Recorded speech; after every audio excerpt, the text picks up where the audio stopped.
himself into the task with vigor and so gives some of his definiteness to make the purpose of the ego clear to himself. He makes a call to the warrior within to use the symbology of light on the path. The opening. While the preparation of the candidate is taking place, the right worshipful master once more calls upon the brethren to assist him in opening the lodge, but this time in the second degree, and yet again he begins with the universal question, but very slightly varied. What is the first care of every fellow craft fellow? And he receives the invariable answer. To prove the lodge close tiled. In the same form as in the first degree, he directs that that duty shall be done, and the inquiries and answers come just as before. Yet this tiling is not quite the same as the former. In each case, the building of the enclosing wall takes place on all the planes, but in the first degree attention is principally focused upon the astral world, and the defense set up at that level is incomparably stronger than the others, because that is most needed when a determined effort at astral purification and development is being made.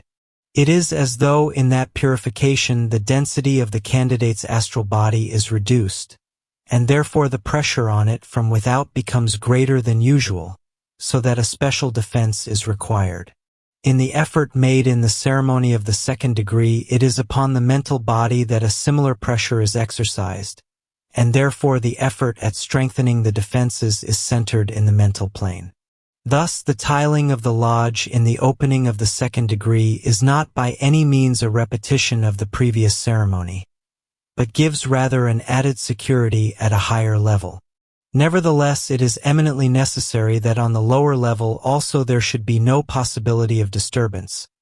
Consequently, the next step is to reinforce the astral defenses by calling upon the brethren to stand to order as entered apprentices, that action being as before a definite assertion of the power of the brethren at that level and a calling together of its forces. When that is done, the right worshipful master calls upon the worshipful junior warden asking whether he is a fellow craft fellow. Although he is in essence the leader, the teacher, and the mouthpiece of the entered apprentices, he is also the representative of the higher mental, and consequently he answers immediately that he is a fellow craft fellow, and asks that that fact shall be proved.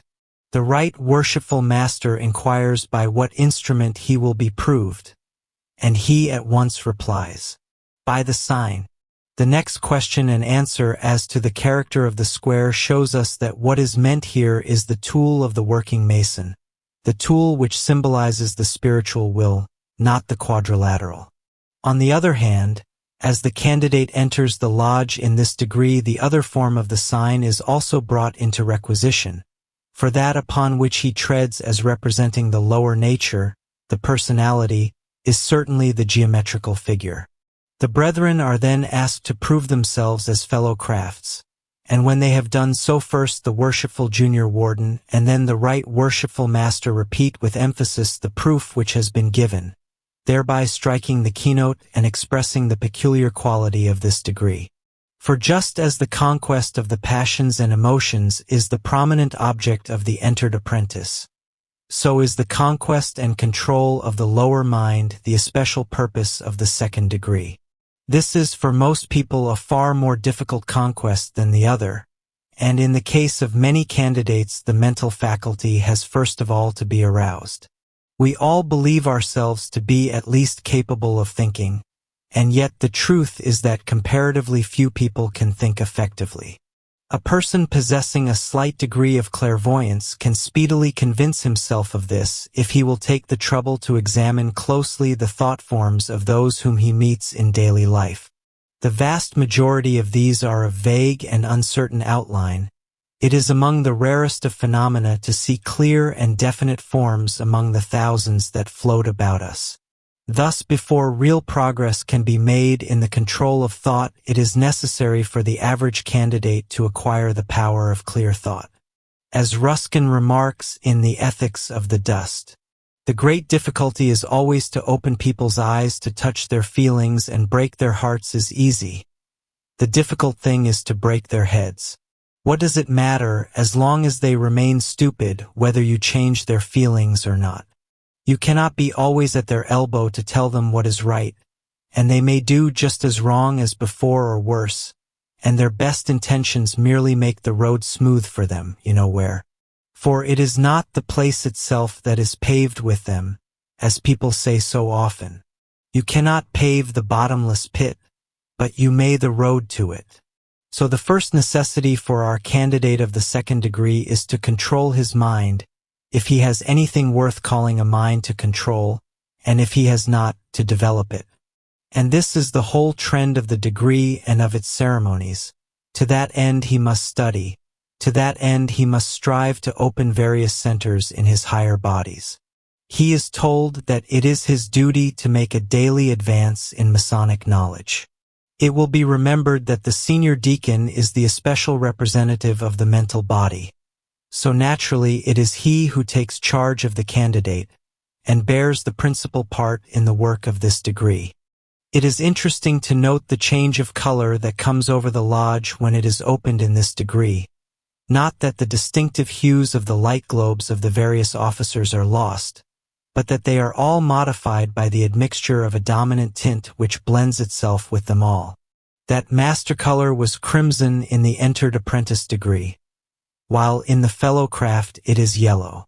The chakra which we seek to awaken in this degree is a center within the astral body which gives the power to sympathize with the emotional vibrations of others, so that the man instinctively knows their feelings, and when the corresponding etheric chakra is also stimulated, it brings those experiences into the physical body, so that he becomes aware even on this plane of the joys and sorrows of his fellow men.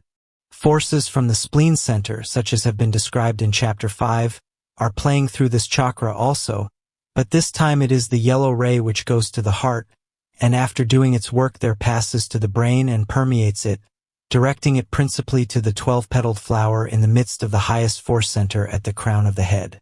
The connection of this especial center with the second degree is obvious when we remember its characteristics of companionship and service, its association with the great governor of the temple of the universe, the second member of the Trinity, and the Buddhic principle in man. The prayer which is offered just before the lodge is declared open is that the craftsman may be enlightened in the paths of virtue and of science, and the lodge is declared to be opened on the sign for the instruction and improvement of fellow craft fellows. It is of deep significance that in the invocation of this degree the right worshipful master uses for the logos the title of the Grand Geometrician. Long ago Plato said that God geometrizes, and a study of crystallography will show vividly how true that is with regard to the building up of beautiful mineral forms. In the higher kingdoms also the student finds the same wonderful evidence of order and regularity. Indeed, the more deeply we study the processes of nature, the greater in every direction becomes our admiration for the wonderful work of Him who made it all. The entered apprentice's last work. The candidate, having once more proved himself as an entered apprentice, has to perform his last work in that capacity. On this occasion, it is the senior deacon who leads him, as he is now especially concerned with the lower mind, which must be controlled and developed by the fellow craft. He brings him first to the pedestal of the worshipful junior warden, gives him a mallet and chisel, and instructs him to kneel on his left knee and give 3 blows with the mallet, striking the chisel on the rough ashlar.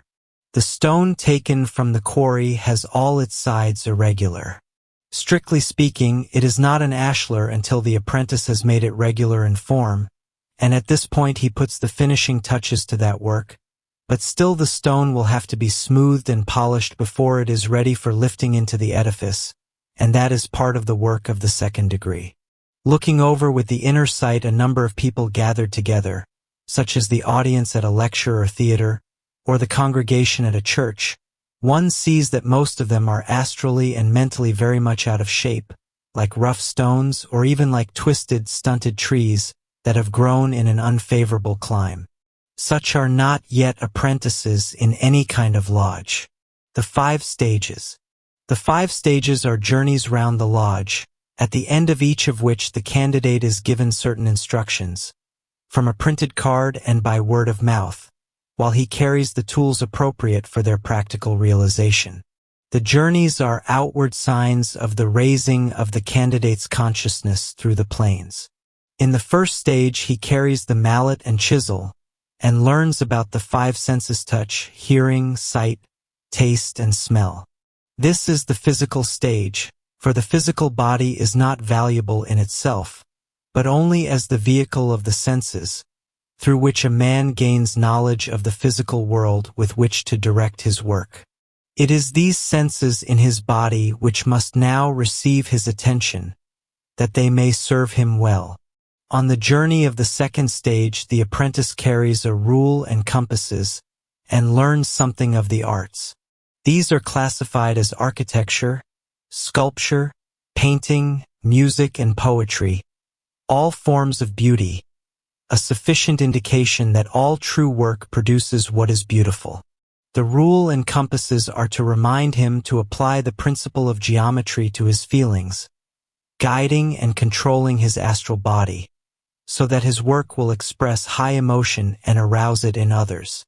In the third stage, the apprentice is supplied with a rule and level, and he reads and hears about natural science, mathematics, geometry, philosophy, biology, and sociology.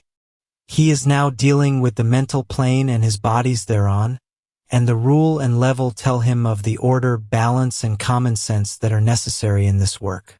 At the next stage, the candidate finds himself no longer dealing with the things of his personal nature, but looking upwards to that higher part of himself which will come to flower in the later part of his path. He sees such matters first of all in the lives of great men and women who have adorned the pages of history. He carries a pencil and book and learns of the benefactors of humanity, sages, artists, scientists, inventors, and legislators. All of these exemplify the unity of mankind, since they live not for themselves alone, but with a clear consciousness of the happiness and sorrows of mankind, and a great desire to help and to give. Here is expressed that quality of human nature which springs from the principle of buddhi on the plane beyond the mental, where there is direct intuitional vision of the unity of life. Beyond this is the last and fifth stage, which the candidate treads with his hands free, ready to take up any instrument that is required at any moment. In this he learns of service, that the highest ideal of life is to serve. Well do the brethren sing, "Thou shalt show me the path of life. In thy presence is the fullness of joy, and at thy right hand there is pleasure for evermore. I will behold thy presence in righteousness, and when I awake up after thy likeness, I shall be satisfied with it. For this is the path of the Spirit, the one behind the many, the first cause. Of that first cause the Christ said, My Father worketh hitherto, and I work, and Sri Krishna, speaking as the deity, explained in the Bhagavad Gita that were he to abstain even for a moment from his activity, his service of the world, everything would fall into ruin. The rule that service is the highest ideal in life was thus initiated by the Most High, and it is the plain duty of those who would be his faithful servants to follow in his steps. The 5 steps. The candidate must now advance to the east by the proper steps.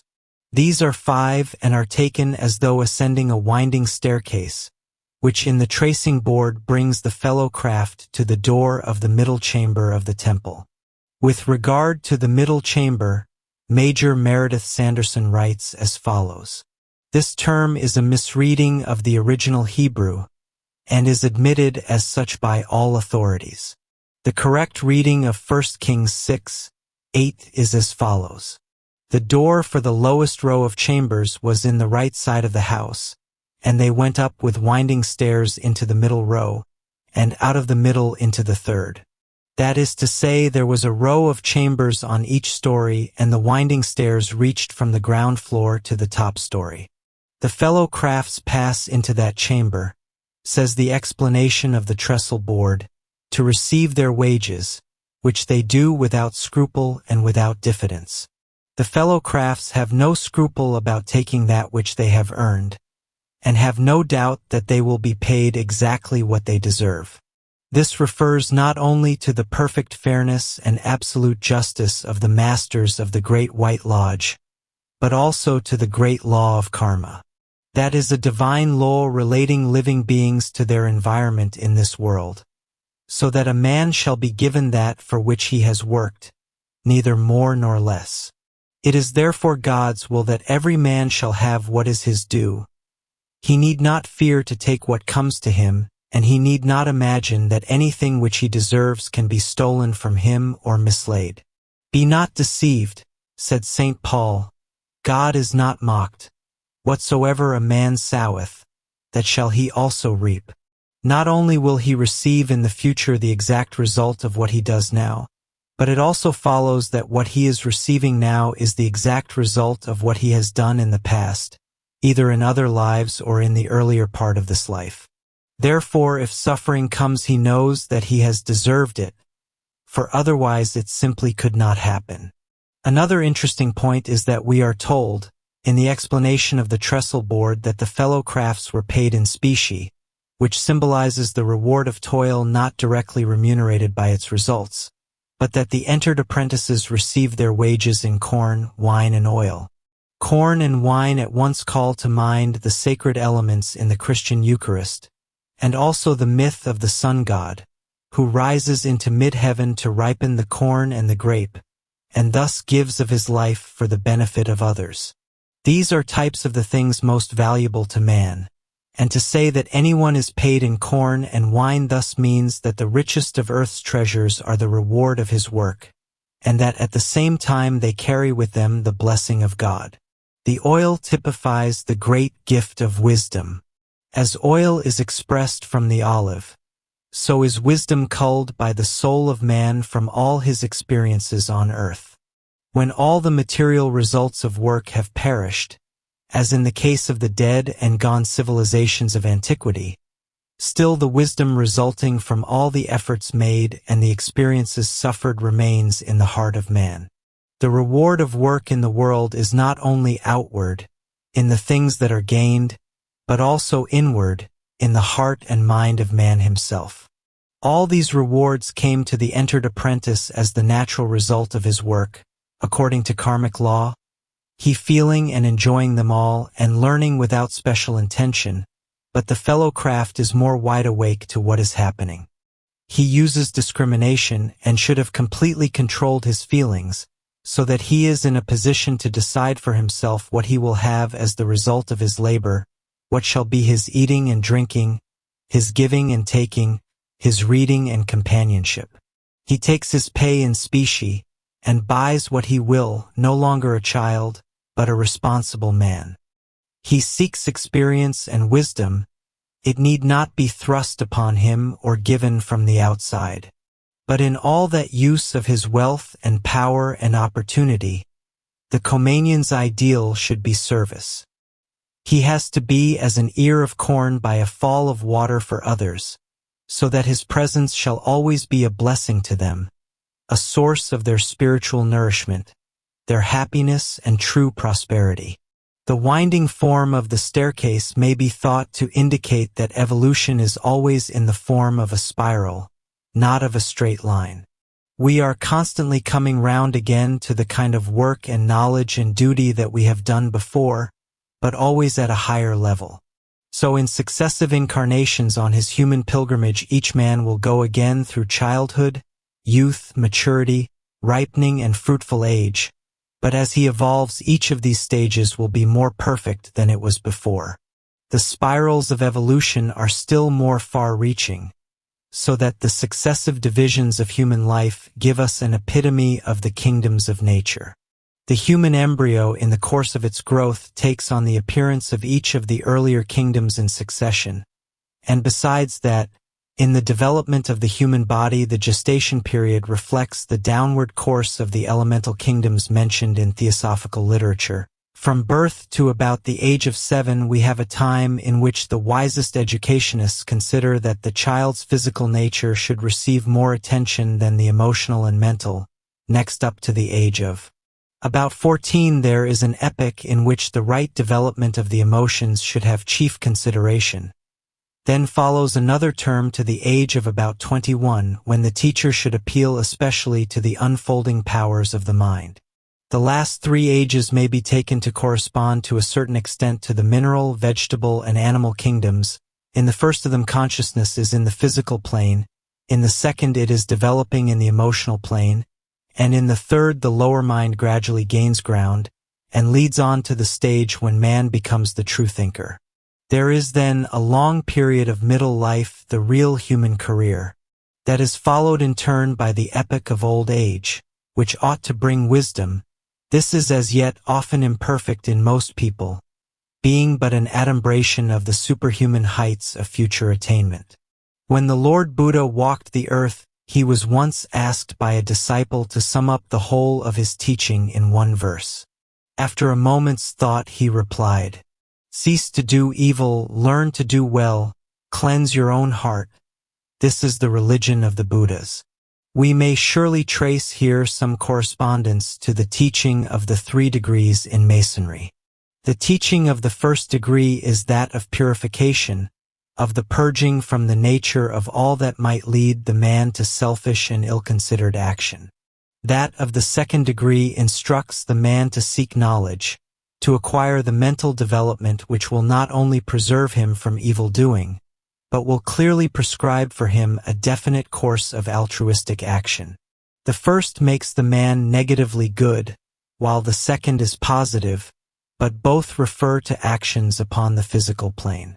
The third instructs the man to rise to a higher level, and to consider not merely outward action, but the inner condition of which all outer manifestation should be an expression. The obligation. This brings us to the obligation of the candidate, which however contains singularly little that can be thought of as applicable to the special study and development of the degree. He pledges himself to act as a true and faithful craftsman, to acknowledge signs, obey summonses, and maintain the principles inculcated in the first degree. The right worshipful master then proceeds to create, receive, and constitute precisely as in the first degree, but anyone who possesses the inner vision will notice a more decided widening of the link between the ego and the personality, so that it is opened up as a definite channel for the downpouring of force, a channel which the candidate can utilize with marked effect if he sets himself to work upon it and through it. Unfortunately, most candidates receive no instruction as to the inner side of the ceremony, and are consequently unable to avail themselves of the really wonderful privilege. In this respect also, as in the former degree, there is a certain parallel between the passing of a fellow craft and the ecclesiastical ordination to the diaconate, and at the same time a link is made between the companion and the head of our august temple and fraternity in those lodges where he is acknowledged. As in the case of the widening of consciousness which we have just mentioned, this wonderful link with the great master of our temple and fraternity is for the candidate exactly what he likes to make of it. It may be of the very greatest benefit to him. It may change the whole of his life and enable him to make rapid progress along the path of initiation, or on the other hand, if he entirely neglects it, it may make but very little difference to him. When such a link is made with the Lord Christ for the deacon at his ordination, the very work which the deacon has to take up keeps the possibilities of his destiny before him, but with the uninstructed Freemason this is usually not so, and he often continues to live his ordinary life all unaware of the magnificent opportunity which has opened before him. We see therefore how heavy is the responsibility of the master of the lodge when the duty is laid upon him to employ and instruct his brethren in Freemasonry. Brother Ward, in his Fellow Crafts Handbook, strongly emphasizes the idea that in this degree we are dealing especially with the preservative aspect of the deity. He writes, "The sign of fidelity implies not merely fidelity to his obligation, but obedience to the rules of the great geometrician of the universe. We can hope to be preserved only if we conform to those rules laid down by him for our preservation. The hailing sign is said in our rituals to be the sign of prayer or perfect sincerity, but in its essence, it is the sign of preservation, the sign associated with God, the preserver under whatsoever name he is called throughout the world. He goes on to explain that it is found in this association in Egypt, in India, and in Mexico, and that it was so used by the Roman Collegia and the Commissini. He also draws attention to the fact that the distinguishing badge of this degree has on it 2 blue rosettes, symbolizing the rose. Blue was the color of Isis, and is that of the Blessed Virgin Mary, whose emblem is the rose.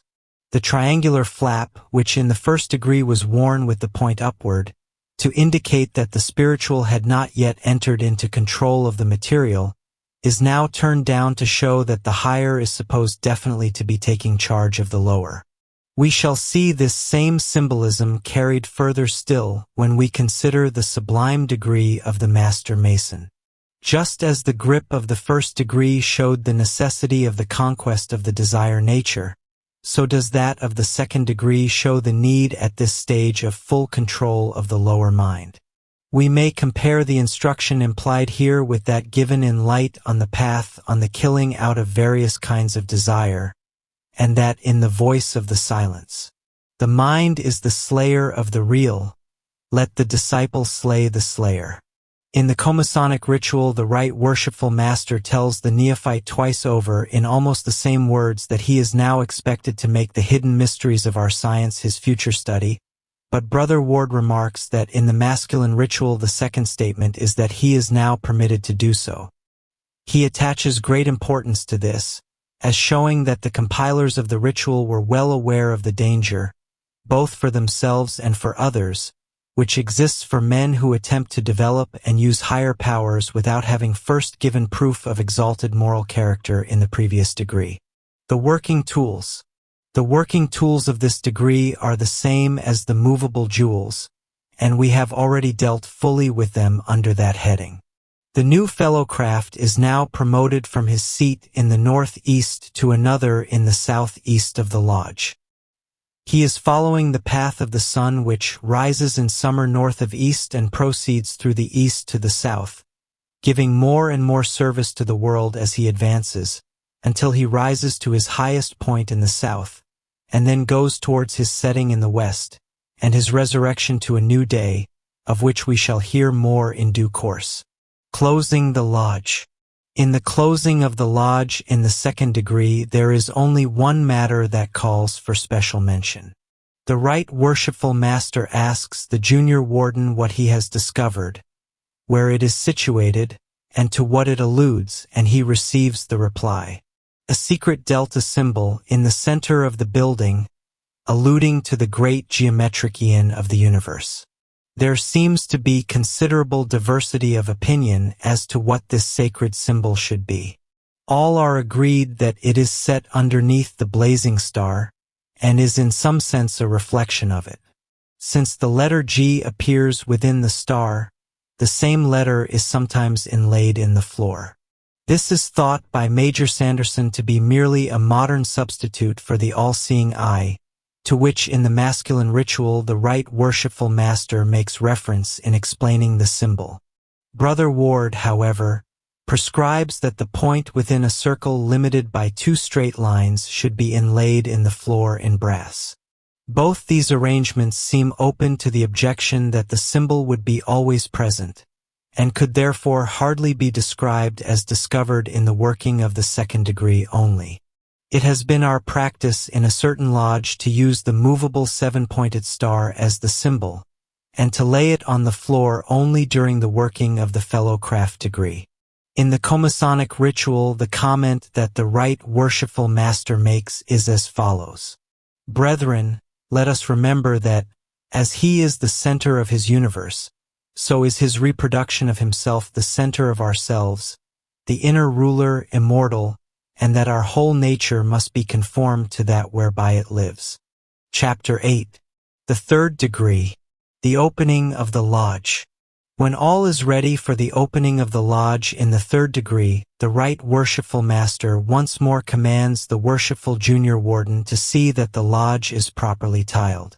This time the forces with which we have to deal in the work of the meeting will be mainly on the higher mental plane, so the defenses of the lodge are now reinforced at that level by the invisible hosts, and therefore a blue tinge henceforward predominates, though the lower levels are by no means neglected. The brethren are then called to order as craftsmen, and the right worshipful master turns to the worshipful junior warden again, with the question, "Are you a master mason?" On his replying that he is, the master asks him by what instrument in architecture he will be proved, and he replies, "By the square and compasses." This means that a master mason may be tested and known by the fact that both the higher self and the lower self are in working order, are functioning together and in harmony. The master mason is symbolical of the initiate of the fourth degree, whom the Buddhists call the arhat. At that stage of attainment on the occult path, the battle against the lower quaternary is practically over, and the latter has become an obedient instrument in the hands of the higher triad, which is awake and active in all its three parts. Next, the right worshipful master puts a number of questions alternately to the worshipful junior warden and the worshipful senior warden, and they answer as acting together. A little later on it will be seen that they act together also in the work of raising and fellow craft to the degree of master mason. On the present occasion, the wardens tell the right worshipful master that they have come from the east and are going to the west to seek the genuine secrets of a master mason, which were lost by the untimely death of the master Hiram Abiff, and that they hope to find them on the center. The center. It will be remembered that at the closing of the Fellow Craft Lodge, it was asked of the junior warden what the brethren had discovered while in the position of fellow crafts, and the reply was that they had found a secret delta symbol in the center of the building, which stood for God. The consummation of the fellow craft work was to discover that center, but the master mason has his eye upon it all the time as the place where he hopes to find the lost truth. It is on the center, the officers now say, that they hope to find the genuine secrets of a master mason. It is by finding in himself that deeper self which is the monad, beyond even the higher triad, that the master mason will at last discover the supreme secret of life, and will then find in very truth by his own living experience that he is and always has been one with God. There is something almost Vedantic in this Masonic conception of lost signs, for the Vedantins say that in this maze of life men have lost themselves, as it were, in a great and terrible forest, and now their entire aim in life is to escape from it and to find that real happiness which is the very nature of their own true and essential being. A study of the meaning of the working tools of a master mason throws much light on this subject of the center. Therefore, they will be addressed here instead of later in the chapter. The working tools of the third degree are the setting tool, the pencil, and the compass. The setting tool is an implement which acts on a center pin, whence a line is drawn to mark out the ground plan of the intended structure. With the pencil, the skillful architect delineates the building in a plan for the instruction and guidance of the workman, and the compass enables him to ascertain with accuracy and precision the limits and proportions of its several parts. So runs the ritual. But there is a meaning deeper than this, for these are the tools with which the arhat is to become an adept.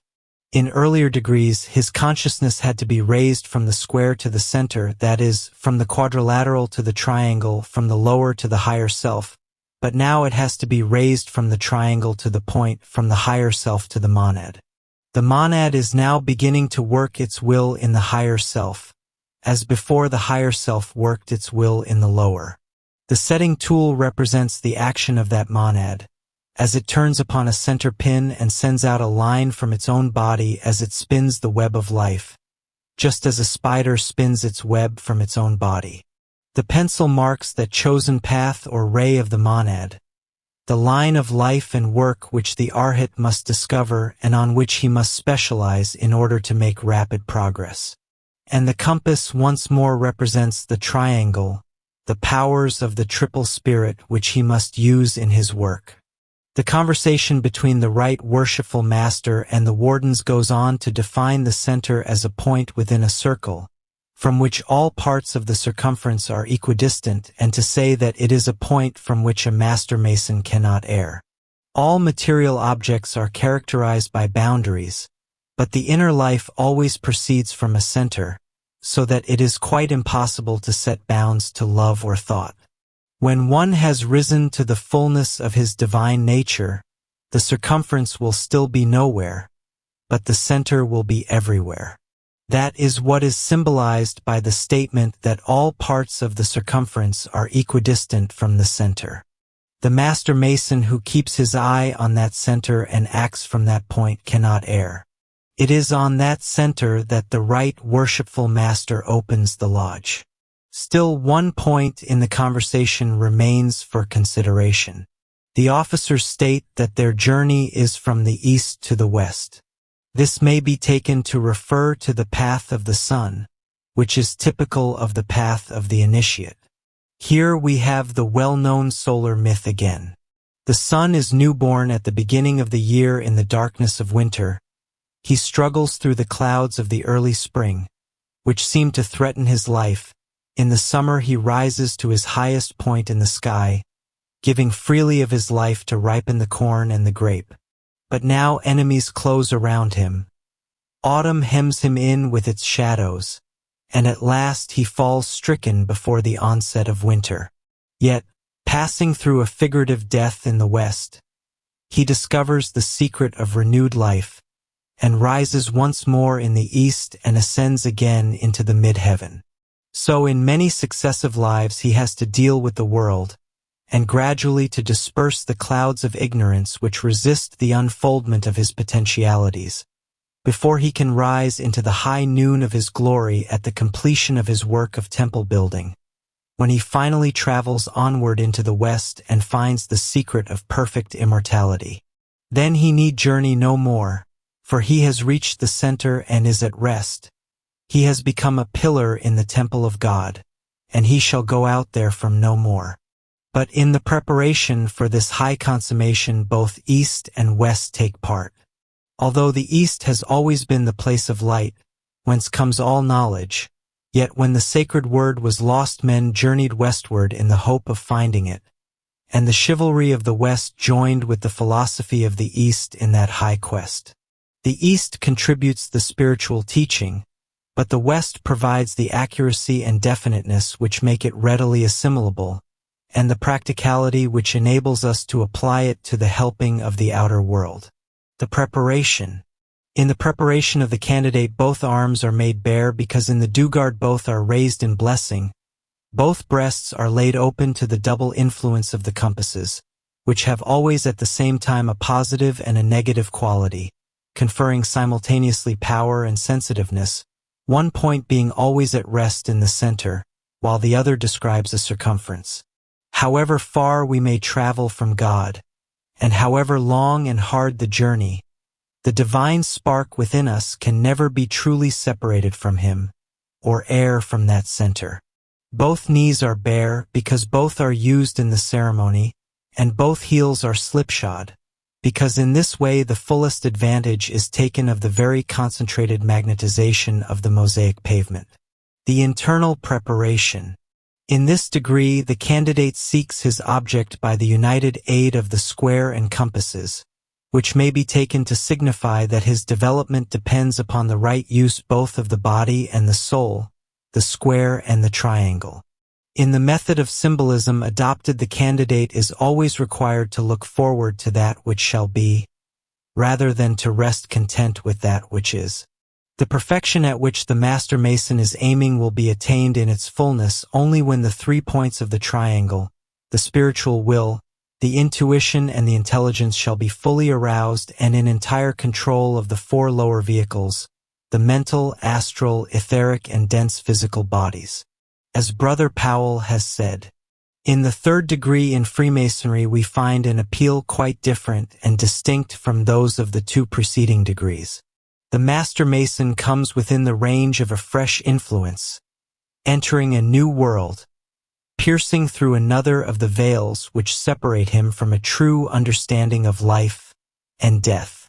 Perhaps the most characteristic feature of the degree is this atmosphere which it creates, so real and yet so elusive in description, a sense of mystery.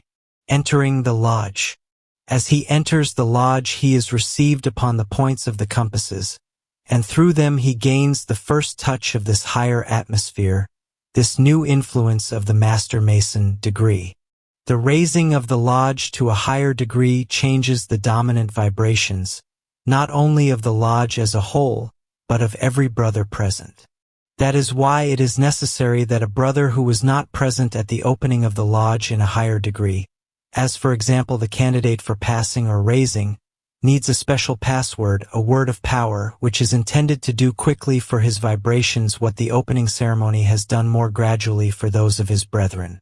In the passage leading from the second to the third degree is shown the necessity of extending self-control still further, and gaining some mastery over that strange intermediate tract beyond the lower mind which in a certain school of thought is denominated the subliminal consciousness. In this degree, as in the others, he kneels under a triangle made by the crossed wands of the deacons while the blessing of the Most High is invoked. Indeed, it is noteworthy that all the obligations in craft masonry are taken within that same triangle, indicating that the whole of the threefold man, body, soul, and spirit, is engaged in the work that is being done. Brother Ward draws attention to the fact that the candidate now takes 3 symbolical journeys, as in the first degree, but with a different object.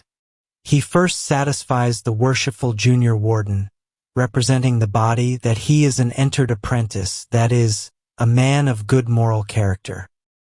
He next satisfies the worshipful senior warden, representing the soul, that he has benefited by the lessons of life and acquired intellectual knowledge. Then comes the third journey, when he is once more challenged by the soul, who demands the password. Let us combine these meanings. He comes laden with worldly possessions, which in themselves carry the seeds of death, unconsciously representing in his person the worker in metals who made the twin columns and is about to be entombed. Therefore the soul presents him to the spirit as one properly prepared to carry out the part of his great predecessor. The 7 steps. In all the degrees the candidate advances towards the east, the place of light, but in each degree more than in the previous one. In the first he takes 3 steps, though even then they steadily increase in length, 9, 12, 15. In the second not only are there 5 instead of 3, but they tend definitely upwards and form a staircase. In the third there are 7, and furthermore, the first 3 are symbolically over an oblong grave, showing that, on the higher plane to which the winding staircase led him, the candidate has triumphed over death, and marches on unwaveringly along his path of progress on the other side of it. Some writers think that in taking these steps over the oblong grave the candidate should after the first step face due north, after the second due south, and after the third due east, looking thus at the 3 entrances to the temple, through which Hiram Abiff endeavored to escape. The oath. He then takes the Master Mason's oath, perhaps one of the finest and most far-reaching that have ever been written. If only every Master Mason kept his pledge to the uttermost, in spirit as well as in letter, this earth of ours would soon become a veritable heaven. To quote again from Brother Powell, "Faithful unto death" may well be taken as the motto of the Master Mason, and if this were truly the keynote of his whole life, then indeed would Freemasonry has performed a splendid service to all men, and its name would be honored above all other names from generation to generation. If every Master Mason could carry out his obligation without evasion, equivocation, or mental reservation of any kind, and prefer to suffer death rather than slander a brother's good name or fail to maintain at all times the honor of a brother as his own, then indeed would there be, right in the heart of humanity, such a brotherhood as would bring the completion of the Holy Temple almost within range of our earthly vision. Such a standard of fidelity amongst Master Masons would in time lead humanity to so high a level of goodwill that not only would men cease from injuring one another, but even inaction in a deed of mercy would become action in a deadly sin. This, and nothing else, is the true meaning of the fellowship, protection of fidelity, to uphold which the Master Mason is pledged. It is no light matter to enter the first portal and become a Freemason. It is an even more serious undertaking to take the obligation of a Master Mason and swear to be faithful unto death. Let every Master Mason ponder this well and reaffirm to himself, by all that he holds sacred, his determination, in all cases of trial and difficulty, to follow the noble example of the great symbolic figure who suffered death rather than be false to his oath. The oath needs no comment, save perhaps a reference to the promise to attend meetings when called, if within the length of my cable tow allowing. It has apparently been the custom to interpret this as meaning within 3 miles. It probably was originally equivalent to within convenient walking distance. Assuredly, no Master Mason who understands how great is the privilege of taking part in the work of the lodge will be likely to disregard any such call if it is in any way possible for him to respond to it. In this case, as so often in others, Brother Wilmshurst gives us a beautiful mystical interpretation, taking the cord, tassel to represent the silver cord which links the subtler part of the body to the denser, and suggesting that a brother who for some good reason cannot obey a summons physically may yet attend astrally and take part in the ceremony on a higher plane. If this explanation be accepted, the length of the cord, tassel would be the distance to which the Master Mason finds himself able to travel astrally. It is perfectly possible and even eminently desirable that the Master Mason should attend Masonic meetings astrally, in this way giving his strength and his blessing to many lodges, and doing much more work for the craft than he can do by confining himself to his own lodge. A closer study of the physics of the higher life will show him that the actual silver cord is observable only when etheric matter is withdrawn from the dense body, as in the case of a medium, and that the connection between the astral and physical vehicles of the ordinary man is a wonderfully exact sympathetic vibration, perhaps better symbolized by a chord of music than a chord of silver, but the interpretation is nevertheless quite permissible. The etheric forces. The oath being taken, the right worshipful master proceeds to the actual ceremony of admission, the external ritual of which is the same as in earlier degrees, except for the kisses and the name of the degree, but the inner effect is very different. In each of the previous degrees I have referred to certain currents of etheric force which flow through and around the spine of every human being. Madame Blavatsky writes of them as follows. The Trans-Himalayan school locates Sushumna, the chief seat of these 3 nadis, in the central tube of the spinal cord, and Ida and Pingla on its left and right sides. Ida and Pingla are simply the sharps and flats of that fa of human nature, which, when struck in a proper way, awakens the sentries on either side, the spiritual manas and the physical kama, and subdues the lower through the higher. It is the pure akasha that passes up Sushumna. Its 2 aspects flow in Ida and Pingla. These are the 3 vital airs, and are symbolized by the Brahmanical thread. They are ruled by the will. Pill and desire are the higher and lower aspects of one and the same thing. Hence the importance of the purity of the canals. From these 3 a circulation is set up, and from the central canal passes into the whole body. Ida and Pingla play along the curved wall of the cord in which is Sushumna. They are semi-material, positive and negative, sun and moon, and they start into action the free and spiritual current of Sushumna. They have distinct paths of their own, otherwise they would radiate all over the body. It is part of the plan of Freemasonry to stimulate the activity of these forces in the human body, in order that evolution may be quickened. This stimulation is applied at the moment when the right worshipful master creates, receives, and constitutes. In the first degree it affects the Ida or feminine aspect of the force, thus making it easier for the candidate to control passion and emotion. In the second degree it is the Pingla or masculine aspect which is strengthened, in order to facilitate the control of mind. But in this third degree it is the central energy itself, the Sushumna, which is aroused, thereby opening the way for the influence of the pure spirit from on high. It is by passing up through this channel of the Sushumna that a yogi leaves his physical body at will in such a manner that he can retain full consciousness on higher planes, and bring back into his physical brain a clear memory of his experiences. The little figures below give a rough indication of the way in which these forces flow through the human body. In a man, the Ida starts from the base of the spine just on the left of the Sushumna, and the Pingala on the right, but in a woman these positions are reversed. The lines end in the medulla oblongata.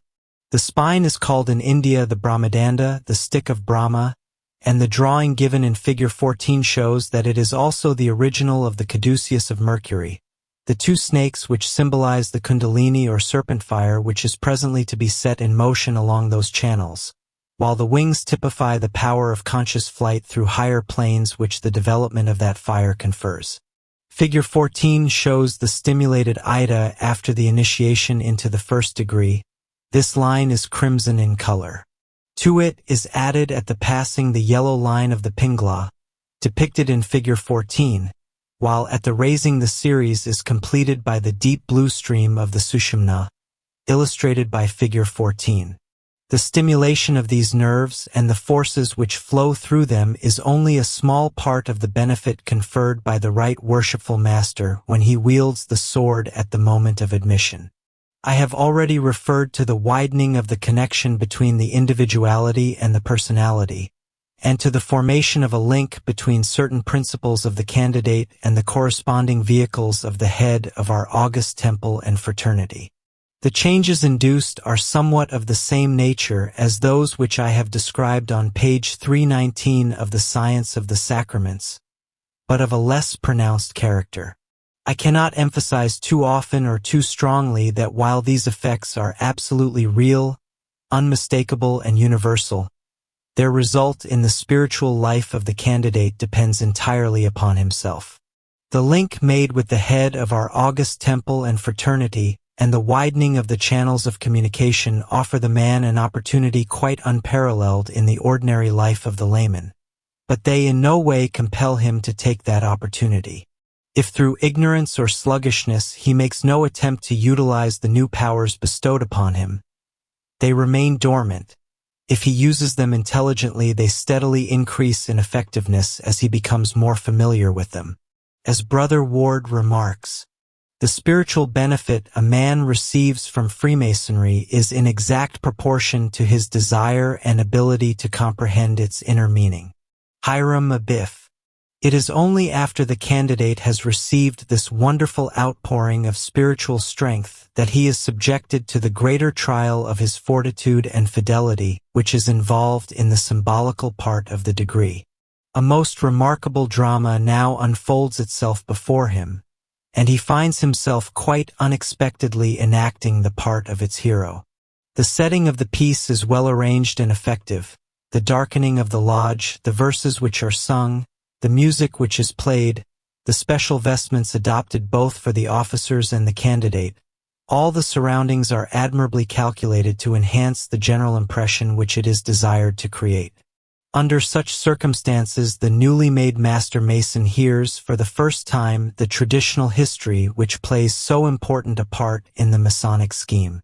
The name commonly given to this extraordinary narrative is perhaps somewhat inappropriate, for a little consideration soon shows us that it cannot seriously be considered as historical in the ordinary sense of the word, but if we accept it as a legend and invest it with a moral significance, we shall find that it has much to teach us.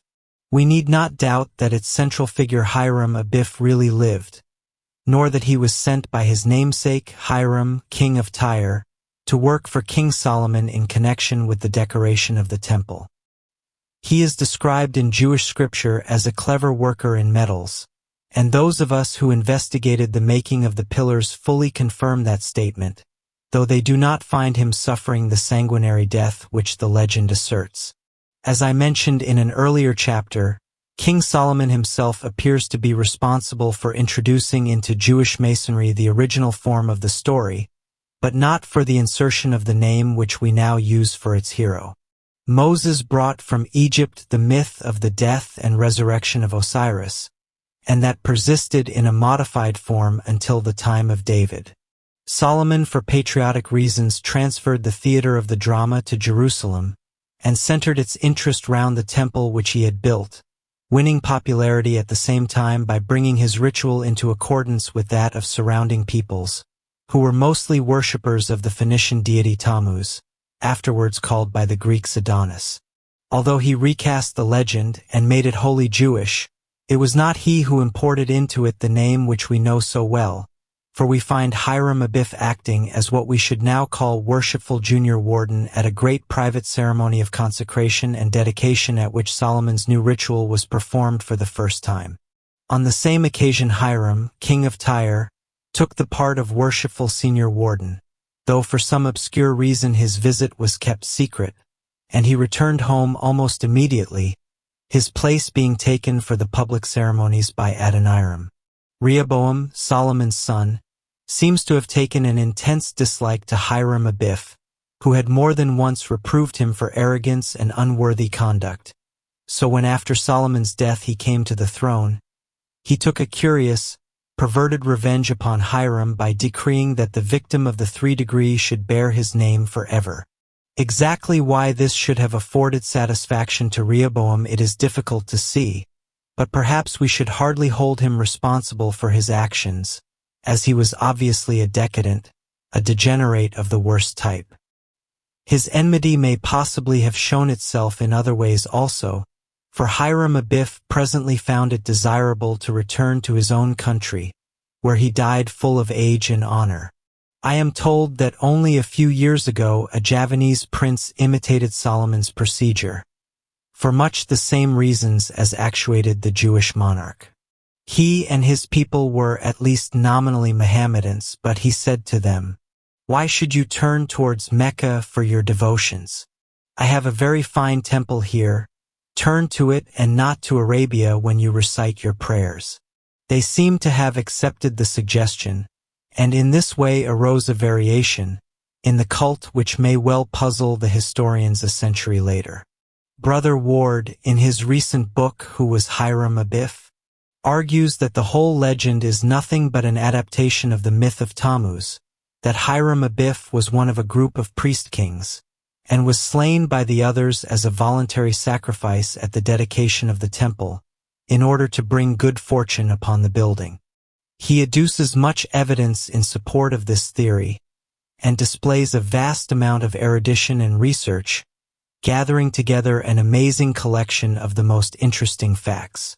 I strongly recommend his book to the perusal of our brethren, even though I personally still cling to the idea that Masonry originally reached the Jews from Egypt, however much it may afterwards have been influenced, as it certainly was, by the Tammuz worship of neighboring nations. Brother Ward cites instances of the survival of traces of the cult of Adonis in the most unexpected quarters.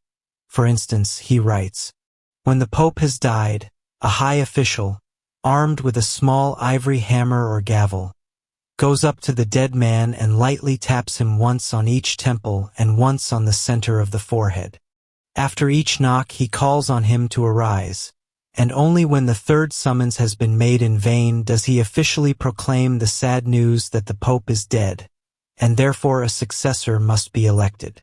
Brother Ward further identifies Hiram Abiff with Abibail, the father of Hiram, king of Tyre, and even suggests that Hiram was not a personal name at all, but a title of the kings of Tyre, just as Pharaoh was of those of Egypt.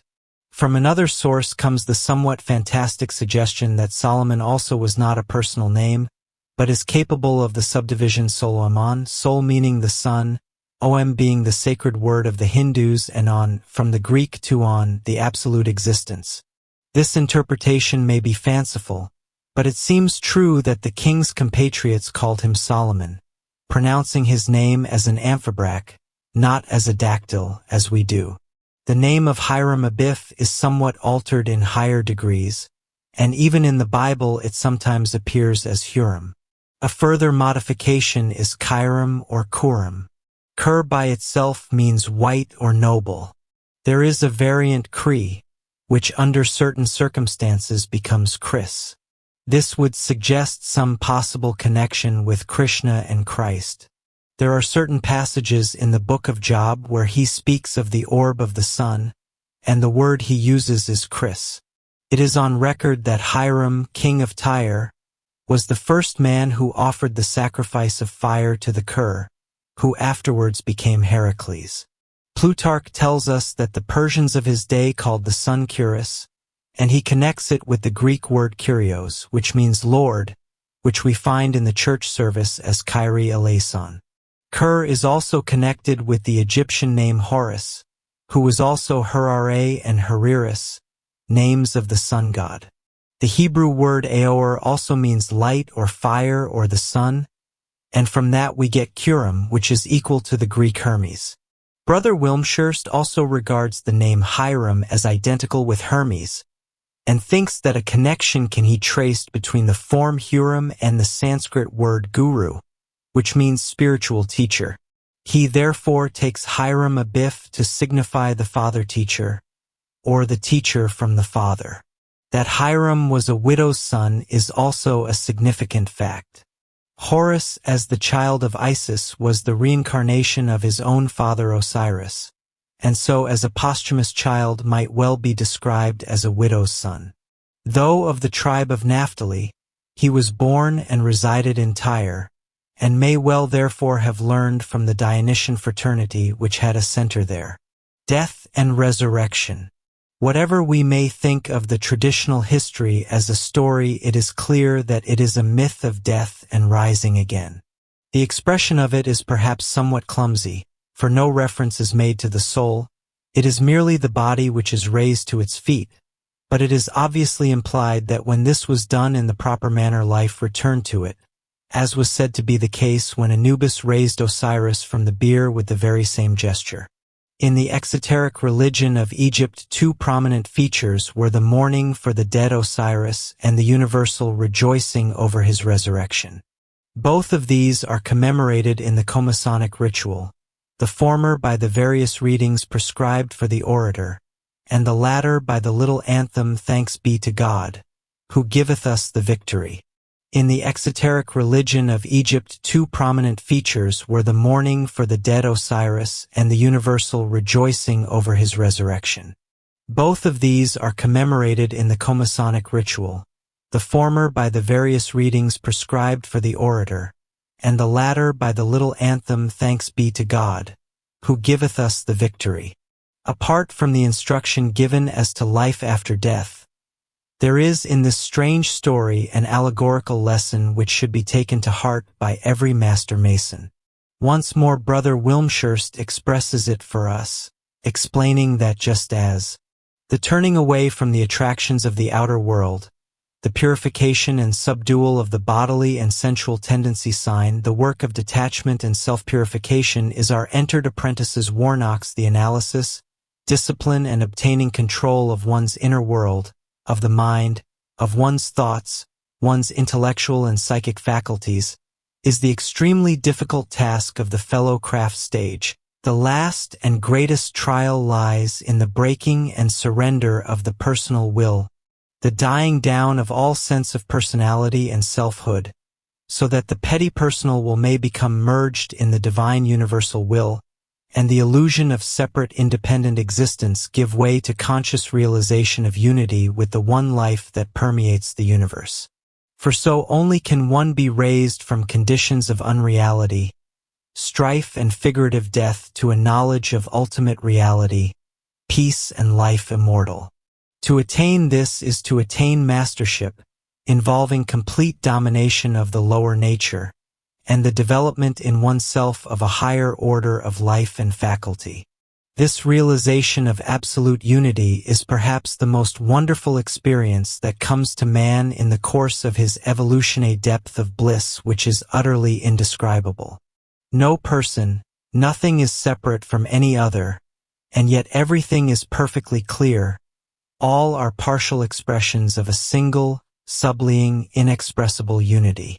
Lord Tennyson wrote of it thus: all at once, out of the intensity of the consciousness of individuality, the individuality itself seems to dissolve and fade away into boundless being, and this is not a confused state, but the clearest of the clearest, the surest of the surest, where death is an almost laughable impossibility, the loss of personality seeming no extinction, but the only true life.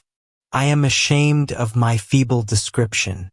Have I not said the state is utterly beyond words?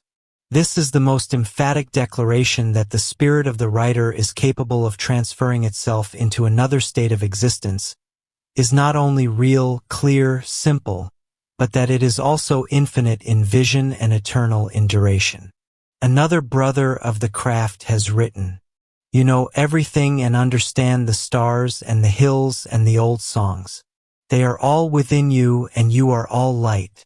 But the light is music, and the music is violet wine in a great cup of gold.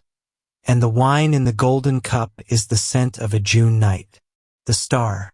Even after the symbolic resurrection has taken place, we are still warned that any light which can penetrate to these lower planes is but darkness visible, and that for true light and fuller information we must lift our eyes to that bright and morning star, whose rising brings peace and salvation to the faithful and obedient among men. There is no doubt that in the myth as taught in ancient Egypt, the star to which reference was made in these terms was originally Sirius. Brother Ward remarks, "The association of these ideas with the dog star is undoubtedly a fragment which has come down from ancient Egypt, for the rising of Sirius marked the beginning of the inundation of the Nile, which literally brought salvation to the people of Egypt by irrigating the land and enabling it to produce food. For us, however, the star is invested with a symbolical meaning, and reminds us of the star of initiation which marks the assent and approval of the Lord of the world when a new candidate has joined the mighty brotherhood which exists from eternity to eternity. So we endeavor to carry out the precept of our ritual. Let that star be ever before your eyes, and let its light illumine your heart. Follow it, as did the wise men of old, until it leads you to the gateway of initiation, where it shines above the portal of that glorious temple, eternal in the heavens, of which even King Solomon's was but a symbol. The raising of humanity. Humanity is but one stage of the mighty ladder of evolution. The divine life which is now manifesting through us has in long past ages animated in succession the elemental, mineral, vegetable, and animal kingdoms. Now that particular life wave has reached the human kingdom. It entered that kingdom by the gate of individualization ages upon ages ago. It will leave that human kingdom by the gateway of initiation, that fifth initiation which makes a man into a superman or adept. Humanity is slowly, very, very slowly, treading a great broad road that winds round and round a mountain, ever rising gradually until it reaches the summit. The process is deliberate and often irregular, until the soul suddenly realizes the purpose of his evolution, God's plan for man, and resolves to use all his power to reach the goal as soon as possible. Then he begins to climb straight up the mountainside, and each time that his path crosses the winding road he achieves a definite stage of his progress. At each such point there is an initiation. The great initiations are 5. The first marks the soul's stepping off the beaten path, and the last his entering the temple at the summit of the mountain. To make this shorter but steeper path a living reality should be the effort of every master mason, and the 3 degrees undoubtedly typify stages on this road.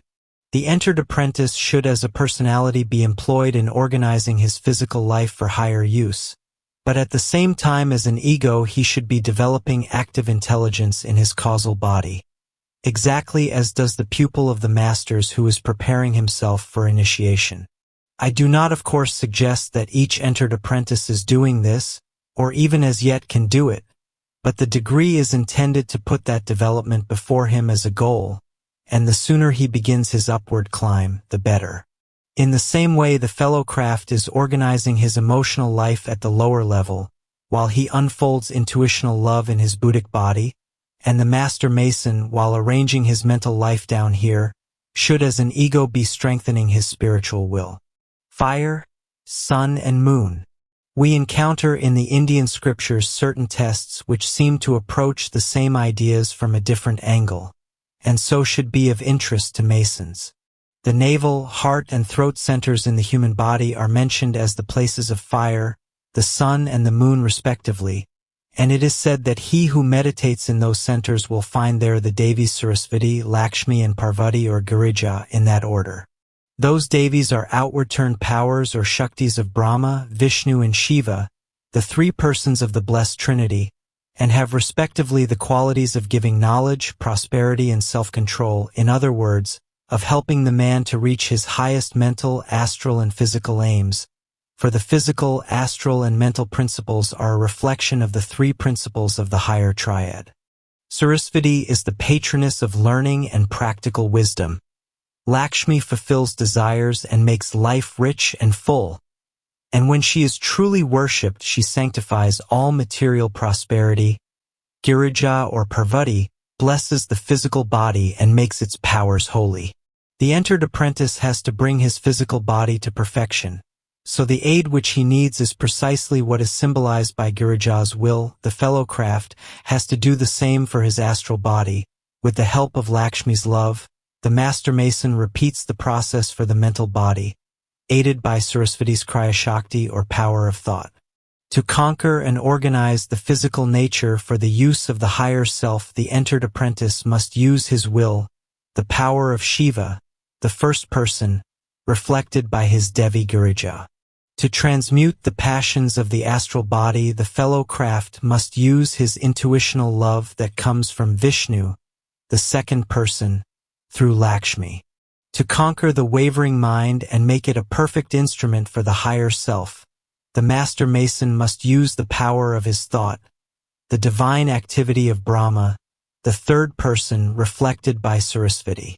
Madame Blavatsky said that the aspirant should make a bundle of the lower things and nail them up to the higher self. When he has done this, he will have fulfilled the destiny which is indicated for him. He will have stepped with true steps over his own grave. This illusion is similar to that of the knocks in the 3 degrees, and in no way affects the fact that the entered apprentice is at the same time learning to control the emotions, and the fellow craft is gaining mastery of the mind. The mason is simultaneously doing 2 pieces of work, developing and advancing on higher planes, and yet controlling and perfecting his personal instruments. Remember the 3 lesser lights: the right worshipful master, the sun, the senior warden, and the moon, the junior warden. In their capacity of lesser lights, these officers correspond to the Devis. It is the junior warden who especially helps the entered apprentice, the senior warden the fellow craft, and the right worshipful master the master mason. It is interesting to note that in the above explanation, fire corresponds to the mind.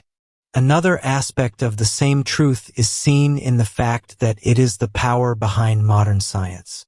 Without fire, chemistry, physics, geology, astronomy, and all the practical applications of these sciences could not exist. The master mason is symbolically a wielder of this power. He is a worker in metals, a caster of pillars, hollow within, to contain the archives of the soul and spirit. In his hand is Kriya Shakti, the creative power.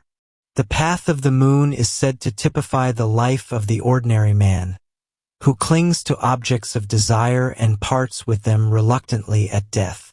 After a period in the astral and heavenly worlds, he returns to earth to repeat the process.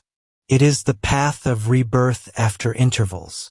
The path of the sun is that of the occult aspirant, the man of spiritual desires, who values life only for what it can give to the higher self in others as well as himself. He also is reborn, but usually without an interval or after a very short one.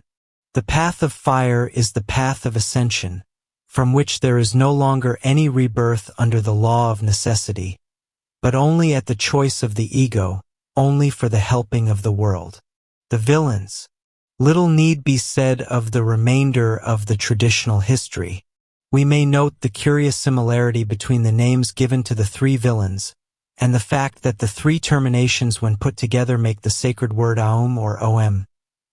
Jubal or Yehubal is said to signify good and evil, or it may be interpreted as containing the 2 names of Jah, Jehovah, and bel or bal, which to a Jew of that period would have been simply good and evil over again. The inscription. Lastly, the mysterious inscription on the plate of the coffin on the tracing board of this degree is written in the Masonic cipher. In its ordinary straightforward form, this cryptogram is known to almost every schoolboy, but it is capable of a number of permutations. In this case, its letters are arranged in a somewhat unusual manner, and it must be read from right to left. Treated in this way, it yields the initials of our master, the alleged date of his death, and the word and password of the degree. But none but a Mason is likely to decipher it. Chapter 9. The Higher Degrees. The majority of masculine Freemasons hold that the craft comprises only the 3 degrees of entered apprentice, fellow craft, and master mason, though in English Masonry they allow the mark degree and the Holy Royal Arch as nominally extensions of the 2nd and 3rd degrees respectively, and they also have a ceremony of installation for the master of a lodge, which is practically an additional degree, though it is never called so. Among the masculine Masons, only those who belong to the ancient and accepted Scottish Rite work the higher degrees, though various other small bodies of Masons use some of them. The Rites of Memphis and Mizraim used to have a list of 97 degrees, but have now reduced them to 33.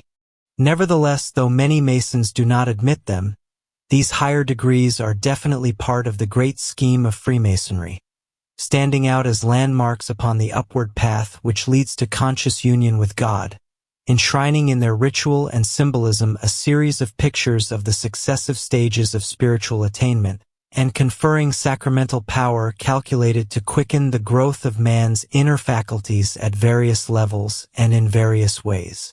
Therefore, in the Comasonic Rite we recognize both sets of degrees, and regard them as constituting a coherent whole, leading those who work them properly to a very high stage of development. But they are clearly intended to provide for 2 distinct types of people, for the many and the few. For the ordinary man of the world, the 3 degrees of craft Masonry are all sufficient. When he has learnt the lessons which they have to teach, he is no longer the ordinary man, he stands high above the average. If he can supplement them by the knowledge conveyed by the marked degree and the Holy Royal Arch, he has a rule of life and a philosophy which will carry him creditably through the rest of this incarnation, and ensure for him a good opportunity of progress in the next. In the Royal Arch he passes beyond the substituted secrets and learns the genuine word which has so long and so unhappily been lost. For the true word is the name of God, and those who entertain an unworthy conception of the nature and attributes of God are in ignorance of that true nature. The Masonic Plan. The Masonic Plan is obviously meant to develop the principles of man in regular order. The work of the Blue Lodge is concerned primarily with the transitory personality, the temporary instrument of the soul. If the tongue of good report is heard in a man's favor, we may assume that he has his physical vehicle fairly under control, but in the degree of entered apprentice he is instructed to bring it completely into subjection, to smooth and polish the rough ashlar, and at the same time to keep his emotional nature within due bounds, repressing its lower aspects and developing its higher side. As fellow craft, he learns absolutely to control those emotions, while he is working at the gradual unfoldment of the powers of his mental body, the awakening and training of his intellectual faculties. As Master Mason, he is taught to live up to that sublime title by gaining complete mastery over the personality, the mind as well as the emotions, to develop a magnificent attitude of brotherhood and altruism which compels him ever to take the standpoints of the ego, so that never again may the square be allowed to obscure the compasses, and leads him through the valley of the shadow of death to the threshold of that heavenly world where the immortal self forever dwells. For the mystic death and raising again relate not only to the contained existence of man's personality in the astral world after the death of the physical body, but in a higher sense typify a death to all that is transitory and impermanent, and the attainment of an eternal reality beyond the veils of space and time. The ceremony of installation. It has always seemed to me a matter of great regret that in the workings of continental masonry, the beautiful ceremony of the installation of the master of a lodge should be so greatly truncated or even entirely omitted. The position of right worshipful master is one of great difficulty and responsibility, and to hold it successfully requires a combination of qualities not often exemplified. Firmness and perfect justice must be conjoined with tact, adaptability, and persuasiveness. The right worshipful master should have an enthusiastic interest in Masonic work, a strong determination to maintain its immemorial traditions and the sanctity of its landmarks, and an earnest resolve ever to uphold the dignity of the craft, yet never for a moment to forget that gentleness and brotherly love are the very essence and foundation of all its labors. The brother whose duty it is to develop these characteristics within himself manifestly needs all the help that can be given to him, and he unquestionably receives more power from on high from the use of a stately and impressive ceremony than from the mere fact of being elected by the brethren and taking his seat in the master's chair. Apparently the head of our august temple and fraternity accepts and endorses the custom of the maimed right in those countries where it prevails, for the succession is passed on, even though there is quite a different feeling about the effect produced. The actual conferment of the authority occurs at the moment when the right worshipful master is solemnly placed in his chair with a certain sign and word of power, but there is also a charming and appropriate symbolism hidden behind the other signs. The bowing sign is that of a mighty and dignified monarch singling out one upon whom he is about to bestow a favor. The position of listening and the sign of silence give most valuable hints as to what should be the behavior of the master in the chair, and the sign of a measure of assistance and succor well expresses the courtesy and dignity which should characterize his every action. The mark degree. In the mark degree, the aspirant is encouraged to add to that general growth which is expected of all Masons the disclosure of whatsoever special talent or power he may happen to possess, in order that his abilities may thus be at the disposal of his brethren and be used for the benefit of his lodge, so that such work as passes through his hands may bear upon it the mark of his private characteristics, and thus be recognized from all others. Thus to develop his talent, not for self-glorification but for the good of his brethren, is the special duty of the mark mason, while the work of the mark master is to find in those under his charge talents as yet unsuspected even by their possessors, and to draw them out under his kindly and fostering care. At the same time, the neophyte is taught by the ritual the necessity of humility and patience.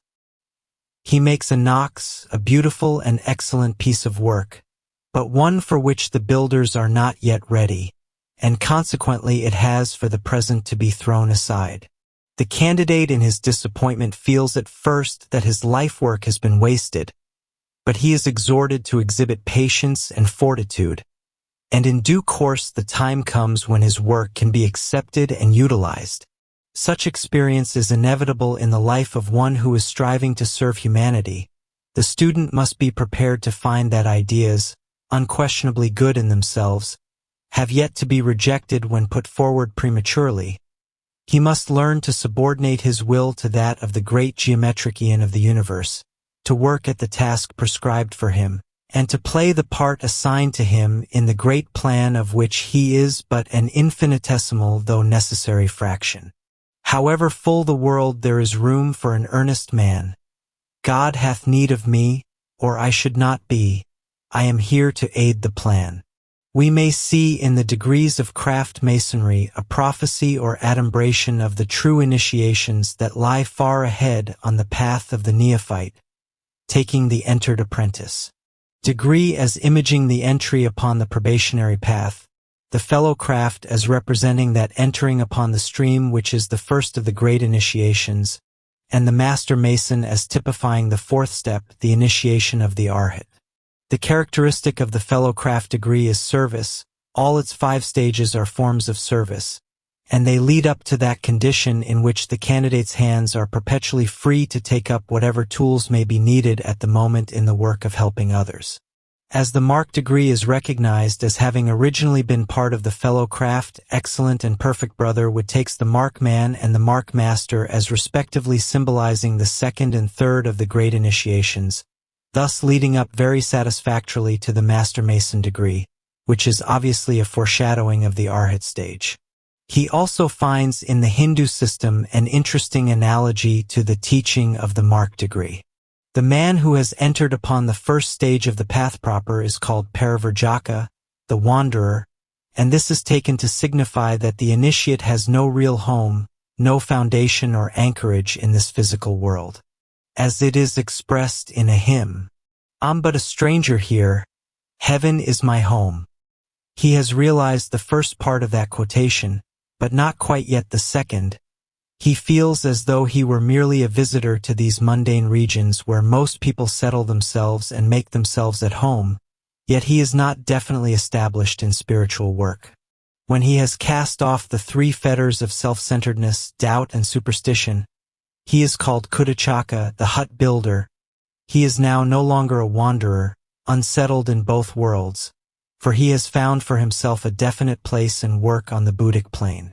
When this is achieved, a mark is given to him, typified in Masonic and biblical phraseology as a white stone, upon which a new name is written, the true name of the ego. The Hindu term for the man who takes the third great step is Hamsa, the swan, and this name is supposed to be founded upon an ancient fable which endowed that bird with the apocryphal faculty of separating milk from water after they had been mixed. He is therefore taken as a symbol of the man whose discrimination is perfect, who can distinguish what is worth doing and do it, and therefore marks well. The officers in a mark lodge represent the 7 principles in man, as they do in the ordinary lodge, but we have in addition 3 overseers who guard the south, west, and east gates. These also are in their right place in the series of principles if we take them to typify the antakarana, which in the initiate has becomes an active channel between the ego and the personality. As the lords of karma select the portion of accumulated karma to be worked out in one lifetime, and this is expressed in the man's bodies and his environment, so does the ego, says Brotherhood, select a portion of himself to be the internal agent between himself and the personality. This antakarana, which is triple, thus contains the plan of work of the incarnation, and the overseers, as agents of the lords of karma, guard that plan. When the man has passed the second initiation, having cast off 3 fetters aforesaid, he begins to see and to act upon the greater plan of the ego, which is superior to the portion incarnated. But the overseers will not permit him to follow his vision to the neglect of the lower work in the inferior part of the plan which he has still to do. He must not lose sight of his vision, but yet must humbly submit himself to the duties which remain to be done on ordinary lines. The Holy Royal Arch. As the mark degree is an extension of the fellow craft, so is the Holy Royal Arch of Jerusalem a logical continuation of the Master Mason degree. I am intentionally putting aside all consideration of the elaborate confusion of its history, though I have introduced a few notes about it into my second volume, Glimpses of Masonic History. Suffice it to say here that all the higher degrees, to which I am referring in this book, have their roots in the ancient mysteries of the remotest past. They have not been, as is often supposed, created anew by ceremonialists of the Middle Ages, but have been revived and reintroduced at the direct or indirect suggestion of the head of our august temple and fraternity when he thought their reemergence desirable. Let it never be forgotten that all through the ages he has been the hidden life in Freemasonry, and that life has manifested itself in many ways and through many unexpected channels when and where it seemed best for the carrying on of the great work.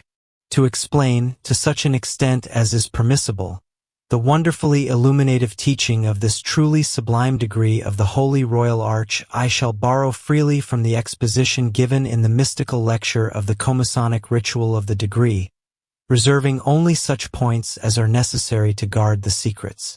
Having symbolically reached in the 3 degree the threshold of immortality, the aspirant finds a quest opening before him, a quest for the genuine secrets of a master mason, which were lost by the untimely death of our master Hiram Abiff. It may be noted that through the teaching given in this degree of the Holy Royal Arch, we see for the first time why and how the sacred word was lost because of that death. It was not that it was forgotten, but that the three principals had sworn to pronounce it only when they met together. For these lost secrets all master masons are pledged to seek until they are found. These are the secrets of man's eternal being, the secrets of that divinity which he has forgotten because of his shrouding in the veil of matter, and it is said that they may be found by following the guidance of a star, as did the wise men of old. That star is the star of initiation, the star of God's presence in our hearts. The degree of the Holy Royal Arch leads the neophyte a step further in his quest, and is thus a fitting sequel to the sublime degree of Master Mason, being indeed an integral part of the same Hebrew tradition. The symbolical time of the Royal Arch is that of the commencement of the building of the Second Temple, the temple of the man's soul, even as the temple of King Solomon represents that of his transitory personality. But before the inquirer can find the lost word, that hidden light which dwells in all created things, which is buried deep in the temple of Solomon the king, his vision must be so purified that he can behold his presence with eyes unveiled. This attainment of true spiritual vision is symbolized by the passing of the four veils on the road to the heavenly city, the sanctuary of light and peace, for the veils represent those limitations of consciousness which blind his vision of the truth. The passing words of the veils explain the means by which he may lift the barriers that hold him back, and show him the qualities that must be developed if real spiritual progress is to be made. Such is the work of the excellent master's degree, and it is undertaken in the power and the light of the star. In the chapter of the Holy Royal Arch, the quest for the word is carried to a temporary conclusion.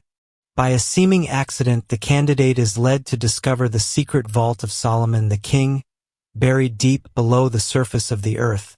In that vault he finds the sacred and mystic name of the Most High, and for the first time in his Masonic work gains direct vision of the divine presence.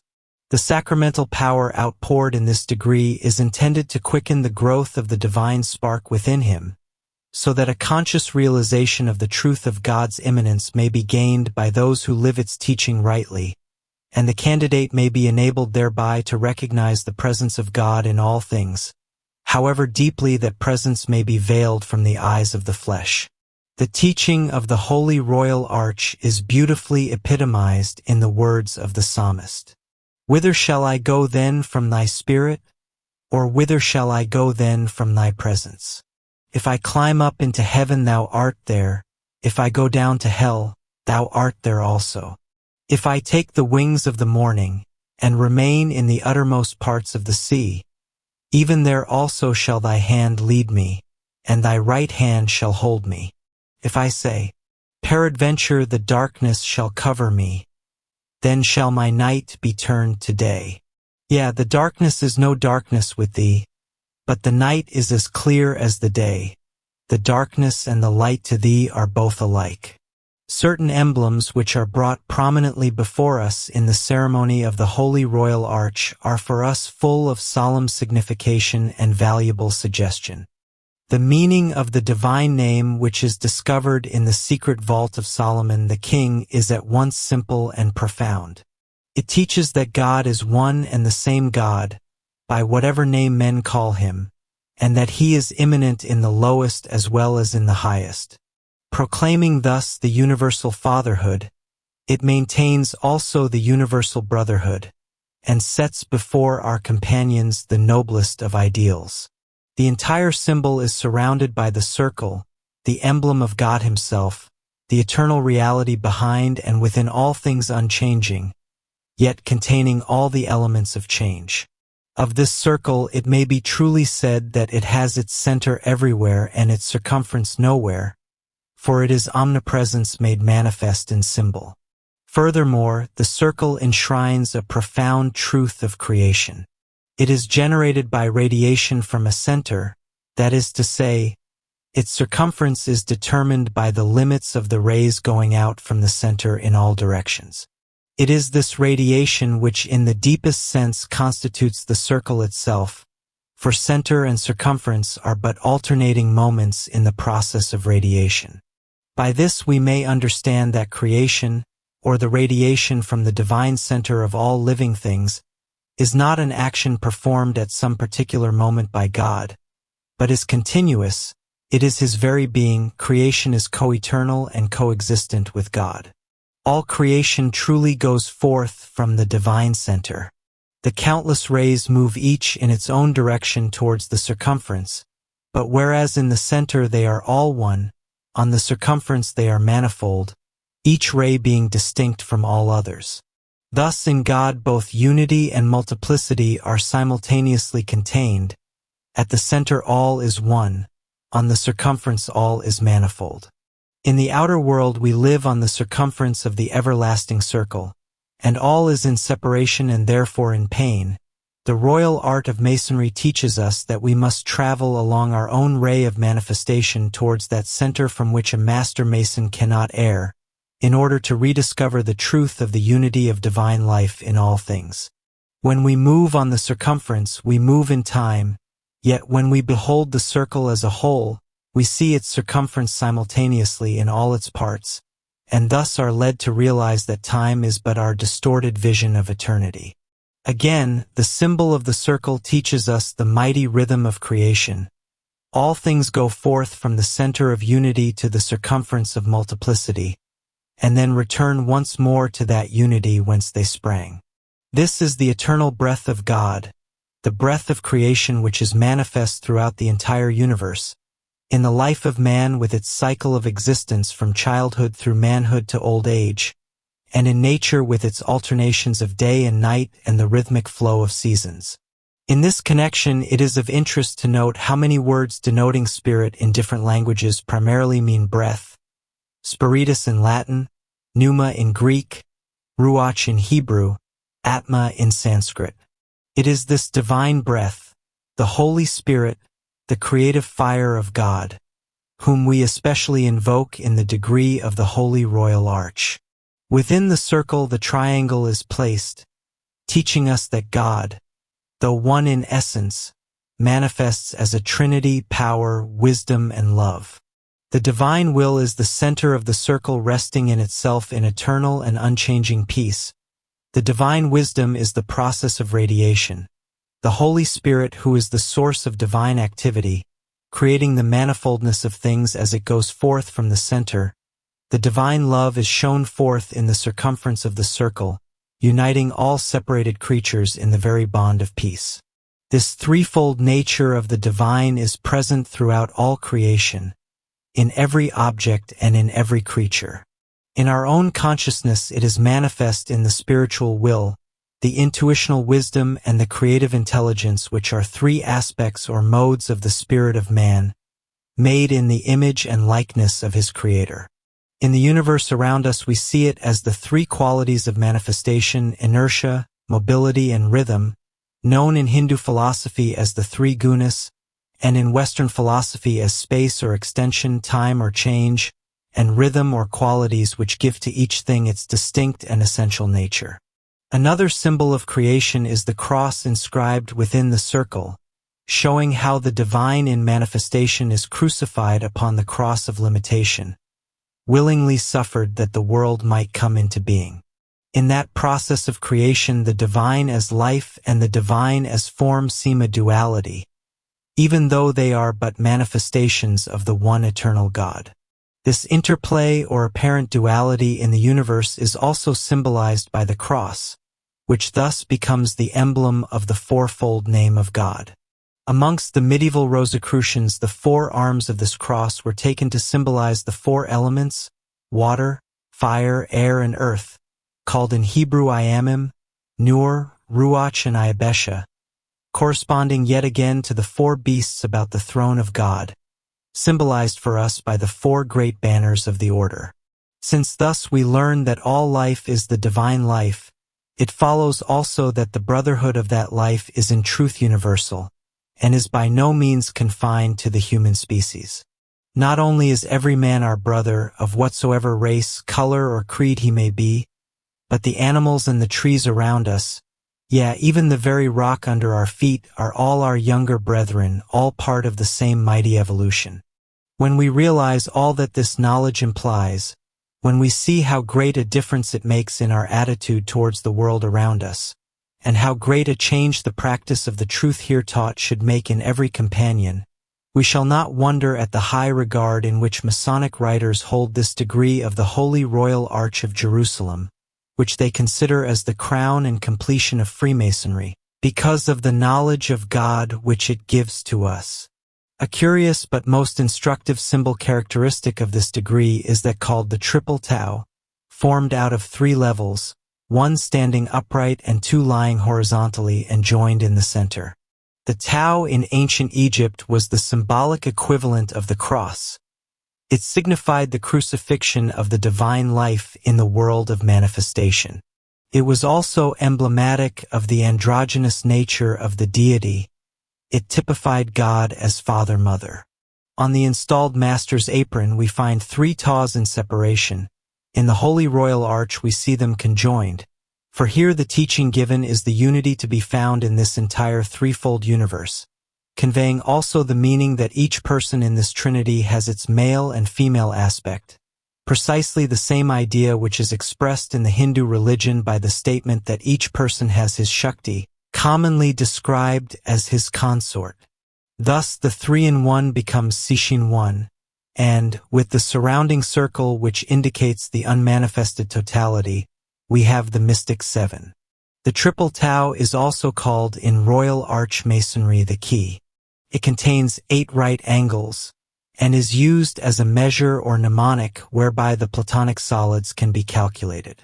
Taken alone, it is commensurate with the tetrahedron, the sides of which, being 4 equilateral triangles, are together equal to 8 right angles, because the interior angles of any triangle are together equal to 2 right angles. It is said that this solid was used by the Platonists as a symbol of the element fire. 2 of these keys are equivalent to the octahedron, which contains 16 right angles, and was considered to represent air. 3 keys are commensurate with the cube, the sides of which contain 24 right angles. This figure was supposed to typify Earth, because it is of all these figures the firmest and most immovable upon its basis. 5 of these keys give us 40 right angles, which are equal in amount to those contained in the 20 equilateral sides of the icosahedron. This solid was taken to express the element water. The remaining Platonic solid, called the dodecahedron, has for its sides 12 regular pentagons. It is a rule in geometry that the interior angles of any rectilinear figure are equal to twice as many right angles as the figure has sides less 4 right angles. Thus the interior angles of a pentagon are 10-4 is equal to 6 right angles. Therefore the dodecahedron is contained by 72 right angles, and consequently is represented by 9 keys. So it will be seen that this key is the greatest common measure of all these Platonic solids, and that is why on the scroll round it in the jewel of the Holy Royal Arch degree we find the Latin phrase, "Nothing is wanting but the key," teaching us on the one hand that without the inner knowledge all these symbols are but lifeless, and on the other that, great as is the teaching given, there is yet more to be found as we move along on the path of Masonic progress. There is a method by which, by subdividing the triangles and the Seal of Solomon into smaller triangles and adding up the total number of degrees formed by all their angles, we can yet again work out the number of right angles equivalent to those of the Platonic solids. This process is complicated and is of little practical value, so I do not give it here, although it is true that the Platonic solids have a profound meaning in connection with that process of divine creation, upon which the degree of the Holy Royal Arch contains such priceless teaching. Still higher, in endeavoring to give such idea as may lawfully be given of the splendor and the immense practical value of the higher degrees, I must briefly recapitulate something of what I have already written in Glimpses of Masonic History. Though the Holy Royal Arch so satisfactorily rounds off the system of Masonic teaching for most men, there are still deeper wells of wisdom for the student who is determined to win his way to the ultimate goal, whom nothing but the highest can satisfy. Gradually such a man comes to understand that, although he has indeed in the Holy Royal Arch found the divine name, and contacted for himself at least one aspect of the hidden light of God, there is a further search still before him, in which he can penetrate even deeper into the consciousness and being of the deity. Great and marvelous indeed is the revelation already given to him, a revelation which has changed for him the whole aspect of life, and made the selfish and miserably limited existence of the profane forever impossible for him. Yet he now begins to see that he is as yet touching only one circumference of a vast circle, nay, more, that he is working only on the surface of an infinite sphere. The Rose-Croix. It is then that he begins his second great quest, which leads up through a number of stages, during which different attributes of the All-Father are studied and to some extent realized, until it culminates in the magnificent illumination given in the 18th degree, that of the Sovereign Prince of the Rose-Croix of Heirdom, through which he finds the divine love reigning in his own heart and in those of his brethren. He also learns that God has descended and shared our lower nature with us expressly in order that we may ascend to share his true nature with him. The name of the great architect of the universe which is revealed to the aspirant in this most wonderful 18th degree was the central and innermost secret of the ancient Egyptian mystery teaching. The head of our august temple and fraternity in his incarnation as Christian Rosenkreutz translated the word into Latin, most ingeniously retaining its remarkable mnemonic character, all its complicated implications, and even a close approximation to its original sound. Naturally, it cannot be given here, but the general character of the instruction which it conveys in so skillful a manner may be indicated by a sentence quoted from one of the patron saints of Freemasonry. God is light, and in him is no darkness at all. It further teaches us that God sits enthroned in every human heart, that the inmost spirit of each man is part of God himself, a spark of the divine, and that therefore all men are one in him, and there is no height to which man may not aspire. From this great central fact a whole system of philosophy may be deduced, and also a rule of life. When men are really convinced of it, there is brotherhood, peace, and progress, but when this word is lost, chaos reigns and evil stalks abroad. Each knight should meditate upon it and try to realize all that it involves, for the knowledge which it gives should permeate the whole fiber of his being, should literally become part of his very essence, if he is to do the duty which is expected of him. The deep reverence and thankfulness which that sublime thought inspires must be his constant attitude. He must live in the light of that glorious truth. It must never be forgotten even for a moment.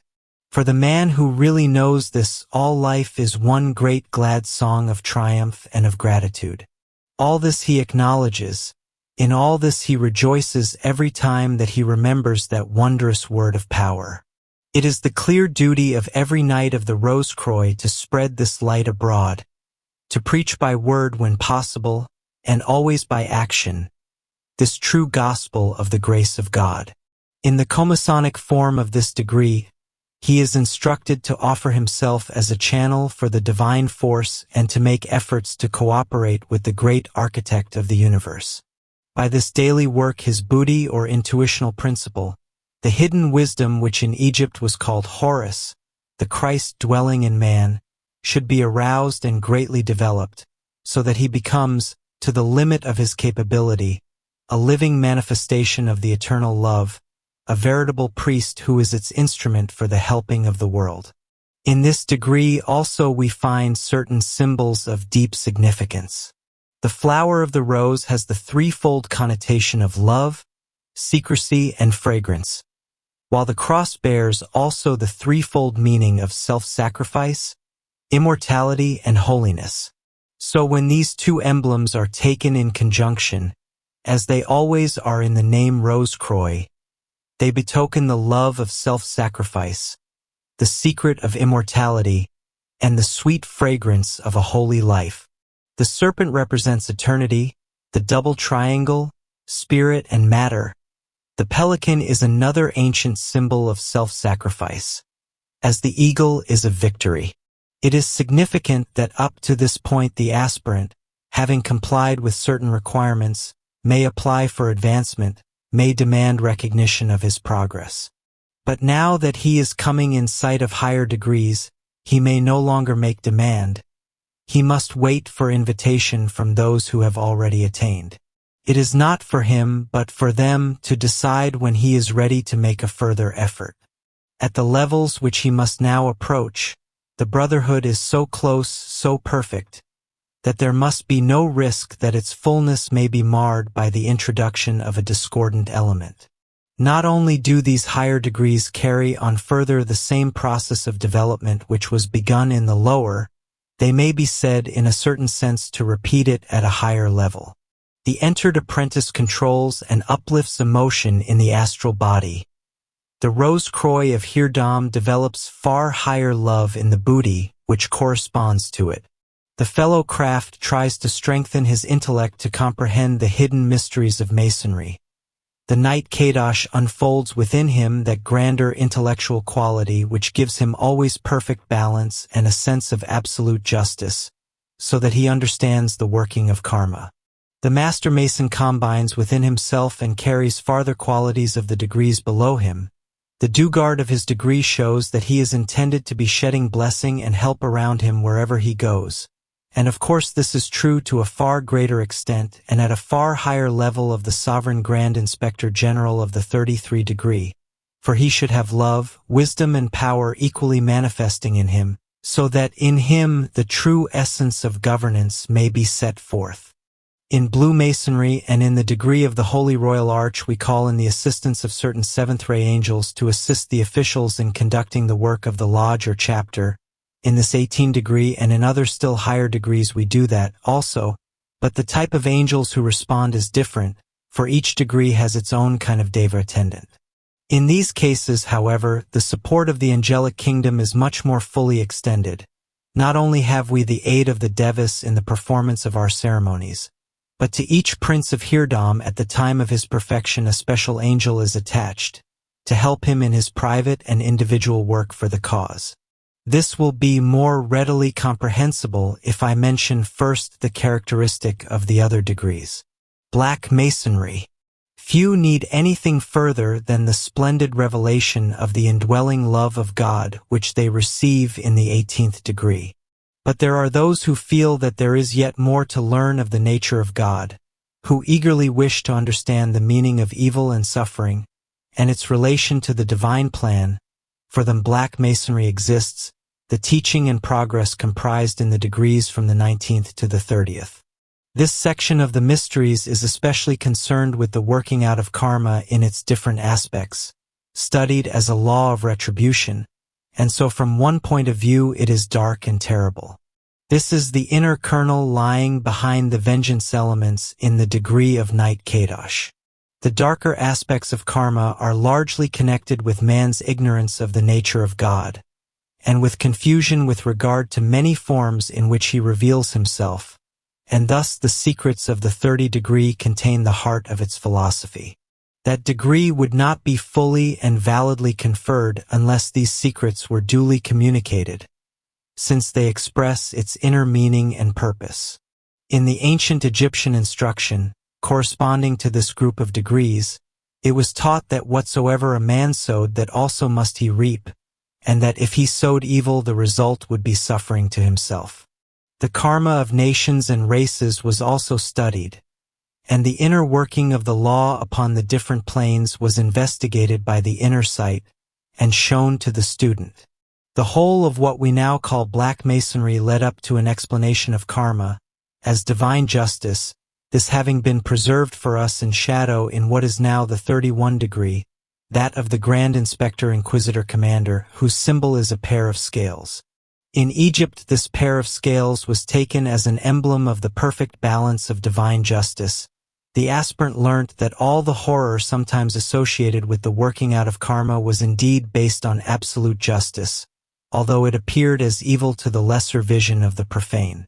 Thus, the first stage of the higher instruction, that of the Rose-Croix or Red Masonry, is devoted to the knowledge and assurance of good, while to the second stage, that of the Knight Kadosh, is assigned the knowledge of apparent evil and its explanation. Next, in the first steps of White Masonry, the crown of the whole glorious structure, the aspirant learns to see the underlying justice of the great and eternal God, called in Egypt Amenare, who stands behind all alike, whether it seems to us evil or good. We are told that in older days, before the Kali Yuga, in which the apparent evil predominates over the good, the Knight Kadosh wore regalia of yellow instead of black. The 30-degree links the Knight Kadosh to the ruling rather than to the teaching branch of the great hierarchy. He should become a radiant center of perennial energy, which is intended to give him strength to overcome evil and to make him a real power on the side of good.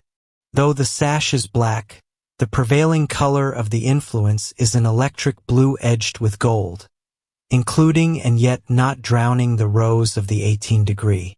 A higher level of the same energy is transmitted to the chair of the sovereign commander, who has the ability to pass on the sacramental grace of the degree to others.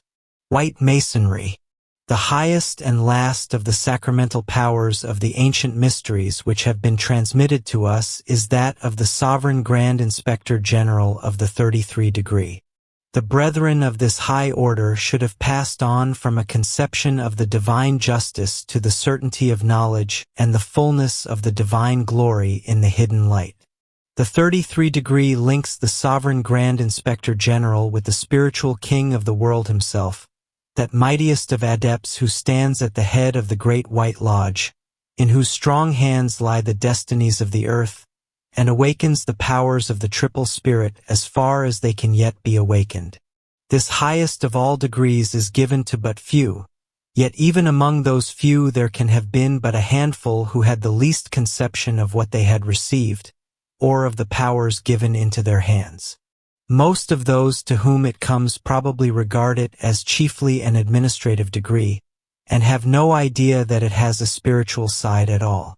The actual conferring of the degree is a very splendid experience when seen with the inner sight, for the Hierophant of the mysteries stands above or beside the physical initiator, in that extension of his consciousness which is called the angel of the presence.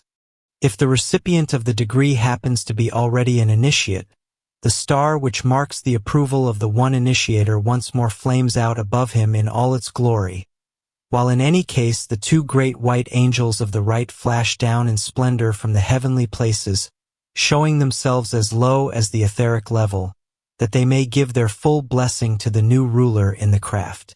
The head of our august temple and fraternity makes the actual links both with himself and with the reservoir of power set apart for the work of the Masonic Brotherhood, and also through himself with that mighty king whose representative he is for this work, while the great white angels of the order remain as the guardians of the Sovereign Grand Inspector General throughout life.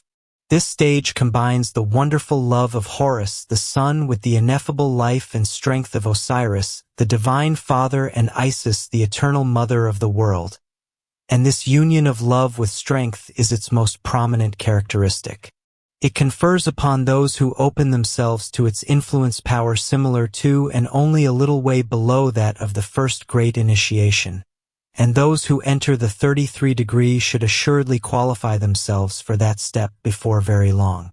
Indeed, in the great days of the mysteries this stage was accessible only to initiates, and one feels that it ought to be given only to such now, just as it would seem appropriate that the marvelous gift of the episcopate should be conferred only upon members of the Great White Brotherhood. The power of the degree when in operation shows itself in an aura of dazzling white and gold, enfolding within it the rose and the blue of Rose-Croix and Kadosh, and yet it is also strongly permeated with that peculiar shade of electric blue which is the especial sign of the presence of the king. The Sovereign Grand Inspector General is the Bishop of Masonry, and if the life of the degree is really lived, he should be an ever-radiating center of power, a veritable sun of light and life and glory wherever he goes. Such was the highest and holiest of the sacramental powers conferred in the mysteries of ancient Egypt, such the highest degree known to us in Freemasonry today, bestowed in its fullness upon very few. The opportunity to draw down its sublime glory is offered to all who receive the degree. How far it is taken and what use is made of the power is in the hands of the brothers alone, for to use it as it should be used needs high spiritual development and a life of constant humility, watchfulness, and service. If he calls upon it for the service of others, it will flow through him mightily and sweetly for the helping of the world. If he neglects the power, it will remain dormant and the links unused, and those behind will turn their glance away from him to others more responsive. The influence of the 33 degree is a veritable ocean of bliss and splendor, strength and sweetness, for it is the power of the King himself, the Lord who reigns on earth as vice-regent of the Logos from eternity unto eternity. How to use the powers. It must of course be understood in all cases that, though the conferring of the higher degrees puts certain definite powers in the hands of the recipient, it does not instantly endow him with the knowledge of how he is to employ them. He must grow into that by long and careful practice, and full comprehension of them is the first step. To gain such full understanding is no easy matter. Those of us to whom these powers are entrusted have to wield the forces of a new and higher world. We have to learn to do in a small way what our masters are doing all the while on a far larger scale, and that means that we must consciously lift our lives much nearer to them. A definite piece of their work is being turned over to us, to set them free for other and higher activities. We must not fail them. We must not disappoint them by showing ourselves unable to do it. Clearly our task is of the same nature as one with which we are all of us already theoretically familiar.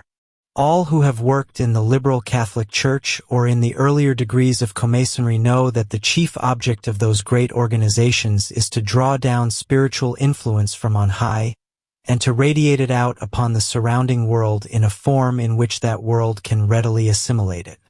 But in each of those bodies the actual work of radiation, of distribution, is done by non-human entities, by the great angels or devas whom we invoke, our part in the work being rather the provision of the material which they employ.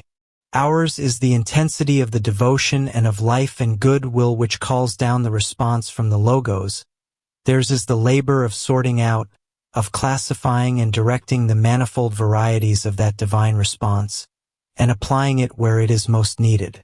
But now in this work of the higher degrees we are called not only to collect but to direct, not only to provide material but to distribute and apply it. We are to exercise the functions of the angels on some of the lower planes, thus leaving them free to concentrate their energies on higher levels where as yet we are less effective. The great angels of our respective degrees will assuredly work with us. It is for that purpose that they have come to us. But we on our part must do our share of the work so that the machine as a whole may act at its highest efficiency. This is indeed a prodigious privilege which has been conferred upon us, and it involves a correspondingly weighty responsibility. None of us, I am sure, would intentionally use our power wrongly. There is no danger of that. But there is the possibility that through ignorance we may fail to make sufficient use of these new talents of ours.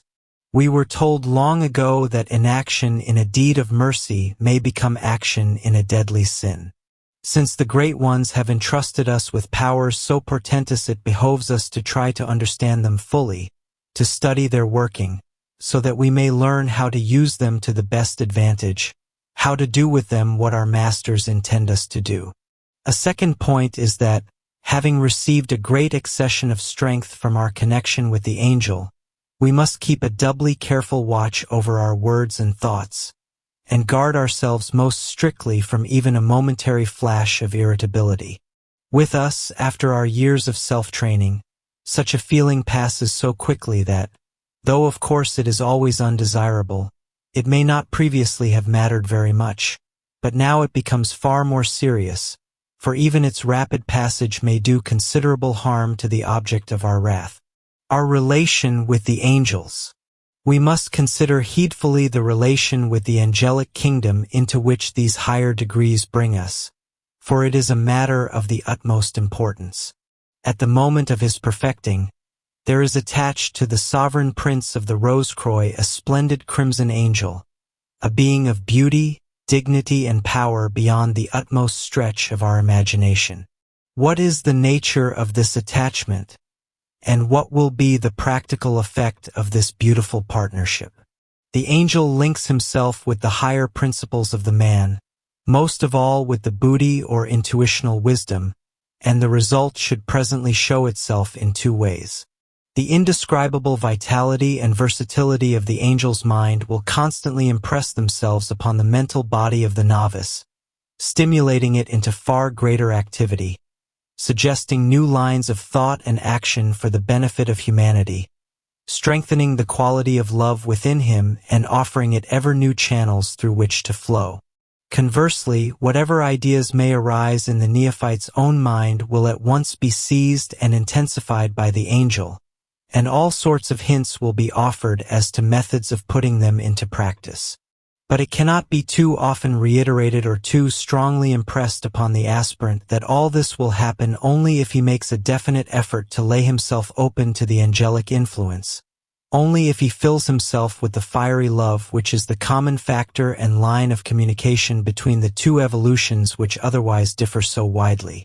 If we are at all to understand these wondrous denizens of a higher world, which is yet a part of our world, we shall need to widen out our entire conception of life.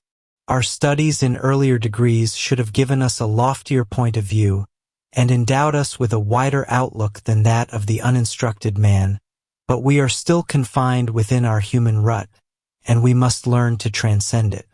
As compared to the unimaginable reality, our ideas are at the best personal and limited, even mean and sordid. They are good of their kind, but they are restricted to that kind, effective in some directions, but utterly unaware that there are other directions of greater importance. The kingdoms of nature are curiously related to each other, and mutual comprehension is extraordinarily difficult. Think how far it is possible for even the most intelligent of our domestic animals to understand our own life. He sees us sitting reading or writing for hours together. How can he have any real idea of what we are doing? The very large section of our existence which depends upon our possession of those powers is altogether beyond his grasp, and we can never explain it to him. Just so are there many activities of the angelic kingdom which are incomprehensible to us. Yet when one of these bright spirits is attached to us by a Masonic ceremony, we must not think of him either as director or as an attendant, but simply as a co-worker and a brother. Our self-centeredness is so ingrained that when we hear of such wonderful association we at once think, however unconsciously, what Z can gain by the relationship. What can we learn from this resplendent being? Will he guide us, advise us, protect us? Or, on the other hand, is he a servant whom we can send to do our will? It is just because we are creatures of that sort, just because we think in that way, just because we are at that stage of evolution, that admission to the 18 degree has to be by invitation only. A person who is still in that condition of what might be called latent selfishness is not yet ready to be linked with a radiant entity who does not know what selfishness means. Here is a great and powerful being, of an order quite different from our own, but in certain ways complementary to it. If we two can work together in a union so perfect that there shall be but one will, one purpose, one thought, and that the divine thought between us, we can achieve very far more. We can be of enormously more use to the Logos than we could ever be when laboring separately, no matter how strenuous might be our endeavors. Such a union is part of God's intention for us. If we can attain it, it will be an incredible advantage to us. Yet if we desire it because of that personal gain, we are unworthy of it and shall fail to realize our hope. We must accept such magnificent comradeship only because of the benefit which will accrue to the world. As regards ourselves, we must be absolutely impersonal, We must have forgotten ourselves utterly, yet we must be filled with the divine fervency of love for humanity. A man may feel, "These things are too high for me, who shall be sufficient for them?"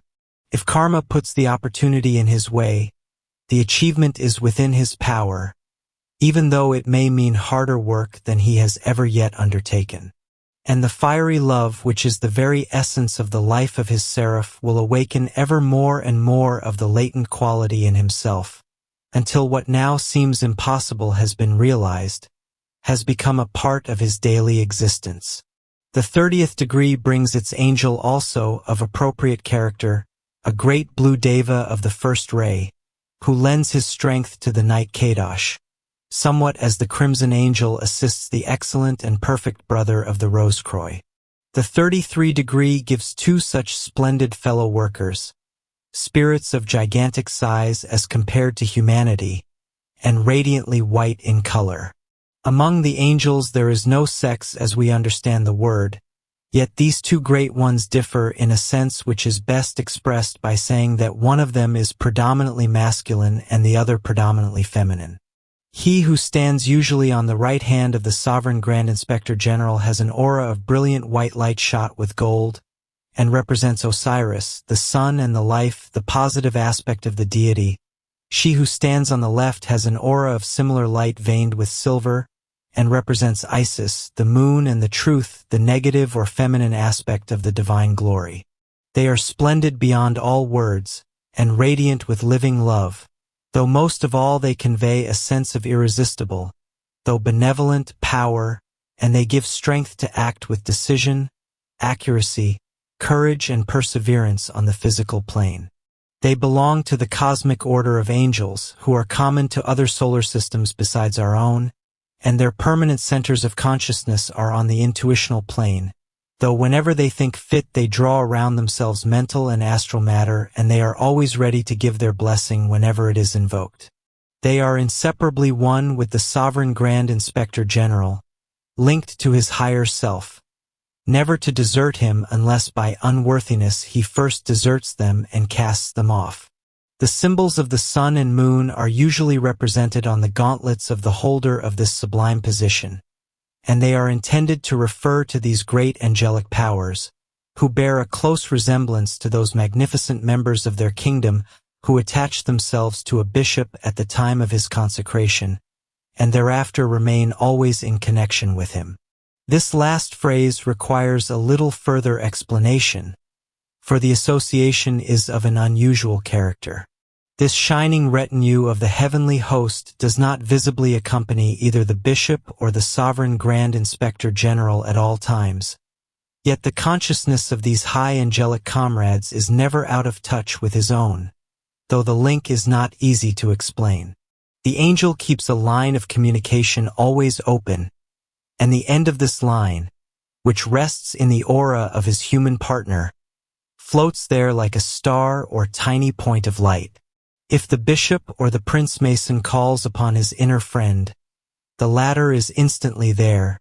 Indeed, a call is not necessary. The merest flash of thought is enough.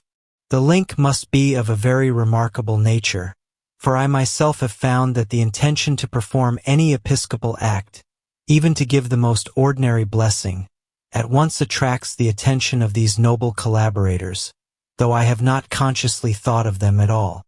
I have wondered whether it would be irreverent to see in that tiny point of light in the aura which represents the angel some sort of analogy at an infinitely lower level to the host in the tabernacle, which is the vehicle of the Lord Christ. How often have I seen, in some small village church on the continent, the gentle glow which indicates the holy presence, and when some humble peasant woman comes in on her way to market, puts down her basket in the porch, and kneels for a few moments of prayer, how often have I seen that glow flash out into a sun-like radiance in immediate response to her earnest thought of devotion. The holy presence is never absent, but it certainly exhibits itself in greater activity in answer to an appeal. Is the angel's force center something like a faint reflection of that? Perhaps another analogy may be found in the 12 stars which, following the beautiful description in the Apocalypse, are so often shown in medieval paintings round the head of the Blessed Virgin Mary. All these represent powers. Perhaps they correspond in some way to the points of light which the angels leave in our aura. The star always floating over the head of an initiate betokens the power of the king, upon which he can draw at any moment, while the star upon his forehead is the symbol of his own acquired power. Chapter 10. Two wonderful rituals. The workings in Egypt. In Chapter 6 we have commented upon the procedure adopted in Lodge when there is a candidate to be initiated. Naturally, this is not always the case, and when it is not, after disposing of any business that may arise, it is usual for the right worshipful master, or some expert brother called upon by him, to give some instruction to the brethren along Masonic lines, or to deliver a lecture on some historical point of Masonic interest. Sometimes the formulated lectures of the masculine craft are rehearsed, a very interesting set of documents arranged in the form of questions and answers, which recapitulate and explain the ritual, and contain a good deal of miscellaneous Masonic information. Sometimes the official explanation of the trestle board is recited, with any comment or further elucidation which occurs to the right worshipful master. In ancient Egypt, this was the point at which in the ordinary lodges the special teaching of the mysteries was given. It seems to have consisted of somewhat informal talks by the right worshipful master on the various sciences which were included in their rather extensive curriculum. The brethren were permitted to ask questions, but everything was done with the greatest possible decorum, and with a certain archaic and formal but very real reverence that was charming to see. What we must call examinations, though they were very different from ours, were held when convenient, and no brother could pass into a higher degree without satisfying the officials as to his full knowledge and capability with regard to the stage in which he was then working. Whenever it was at all possible, a special point was always made of the copious illustration of any subject under consideration, and this was effected sometimes by pictures and models, sometimes by dramatic representations, and sometimes by actual materialization of objects and materials which could not otherwise be procured. In the three grand lodges the procedure differed. Their members had already acquired the necessary scientific knowledge, so they were able to devote themselves entirely to the great purpose for which they existed, the pouring forth of spiritual power over the country. This was done by means of a ritual perhaps as magnificent as any ever known to man, a ritual of which I will here give a free translation, though I feel it entirely impossible to reproduce in words the majesty and splendor of the original. As already stated, the Grand Lodges were limited to 40 members, but these brethren were especially and essentially picked men, and each one had it as a duty to take up some particular quality or activity and fit himself to be a representative of that. One man, for example, represented perseverance and was called the Knight or Lord of Perseverance, another was the Knight or Lord of Courage, another took up the virtue of tact, and so on. A list of these qualities is appended, but I am not satisfied with it, for it is often exceedingly difficult to find English equivalents for the Egyptian ideas, and in many cases a whole sentence would be needed folly to explain the latter. It was, then, the duty of each brother to fit himself to expound or express his quality or activity, not for himself but as a part of the whole. A man cultivated courage, not that he might be brave, but that he might represent courage in that group, regarded as a composite entity, which was in a very real sense a unity. Each one of them must know his quality not only from his own point of view, but also by an odd system of cross-correspondences. Each person was supposed to be able to deliver a sermon about his quality from the point of view of each of the other qualities. Courage tempered by humility, courage affected by love, and so on. There were many quaint and interesting combinations. These were first-rate men, and they needed to be to do their work efficiently. The form of the Temple of Amen-Ra. The performance of the beautiful ceremony called the building of the Temple of Amen was the principal work done by these great lodges. And, as I have said, the brethren regarded it as the chief reason for their existence. As explained in Chapter 1, they held that the hidden light of God dwelt within the heart of every man, however unevolved he might be, and they considered it the duty of the enlightened one, first, so to live as to let that light shine unobstructed through him, and secondly, to try by every means within his power to help to arouse and unveil that hidden light in his fellow men. They found by experience that one of the most efficient modes of giving such help to large numbers simultaneously was to afford a channel for the outpouring of a vast flood of spiritual force over the surrounding country, and that was what they endeavored to do in the ceremony which I am about to describe. They said, "All light comes from the Great One, but because men shut themselves away in the caves of ignorance and misunderstanding, our earthly mirrors can reflect that light where otherwise it would not penetrate, and so the Great One accepts our help and condescends to use in the work that part of himself which is manifesting through us." They looked forward to this ceremony with the utmost eagerness and thought no pains too great to take to prepare themselves for it, and they threw themselves into its performance with an unsurpassable enthusiasm. They met for this function in a subterranean hall of vast size, resembling in appearance a great cathedral. The lodge was a small area in the midst of this prodigious cave, like the cella in a Greek temple. The mosaic floor, the tessellated pavement, and the usual Masonic arrangements were there, just as we have them now. For the performance of this particular rite the altar stood in the middle, but the usual form of the lodge in Egypt was the double square, an oblong about twice as long as it is broad, and in that case the altar stood at the middle point of the eastern square, but for the building of the Temple of Amen the altar was absolutely central. In all lodges in Egypt they attached very great importance to the altar, saying that the altars of masonry had from time immemorial been the beacon, lights of liberty, and the lodge a city of refuge. Just outside the area of the lodge on the north side was a row of 9 subsidiary altars, somewhat like little round-top tables. Each was a highly carved stone pillar, rising to a height of a little more than 3 feet and then spreading out into a round tabletop, perhaps a couple of feet in diameter. On each of those was the name of one of the great archangels. These were the altars of the 9 orders of angels, and that which now we represent under the name of the Archangel Michael was the central point of the 9.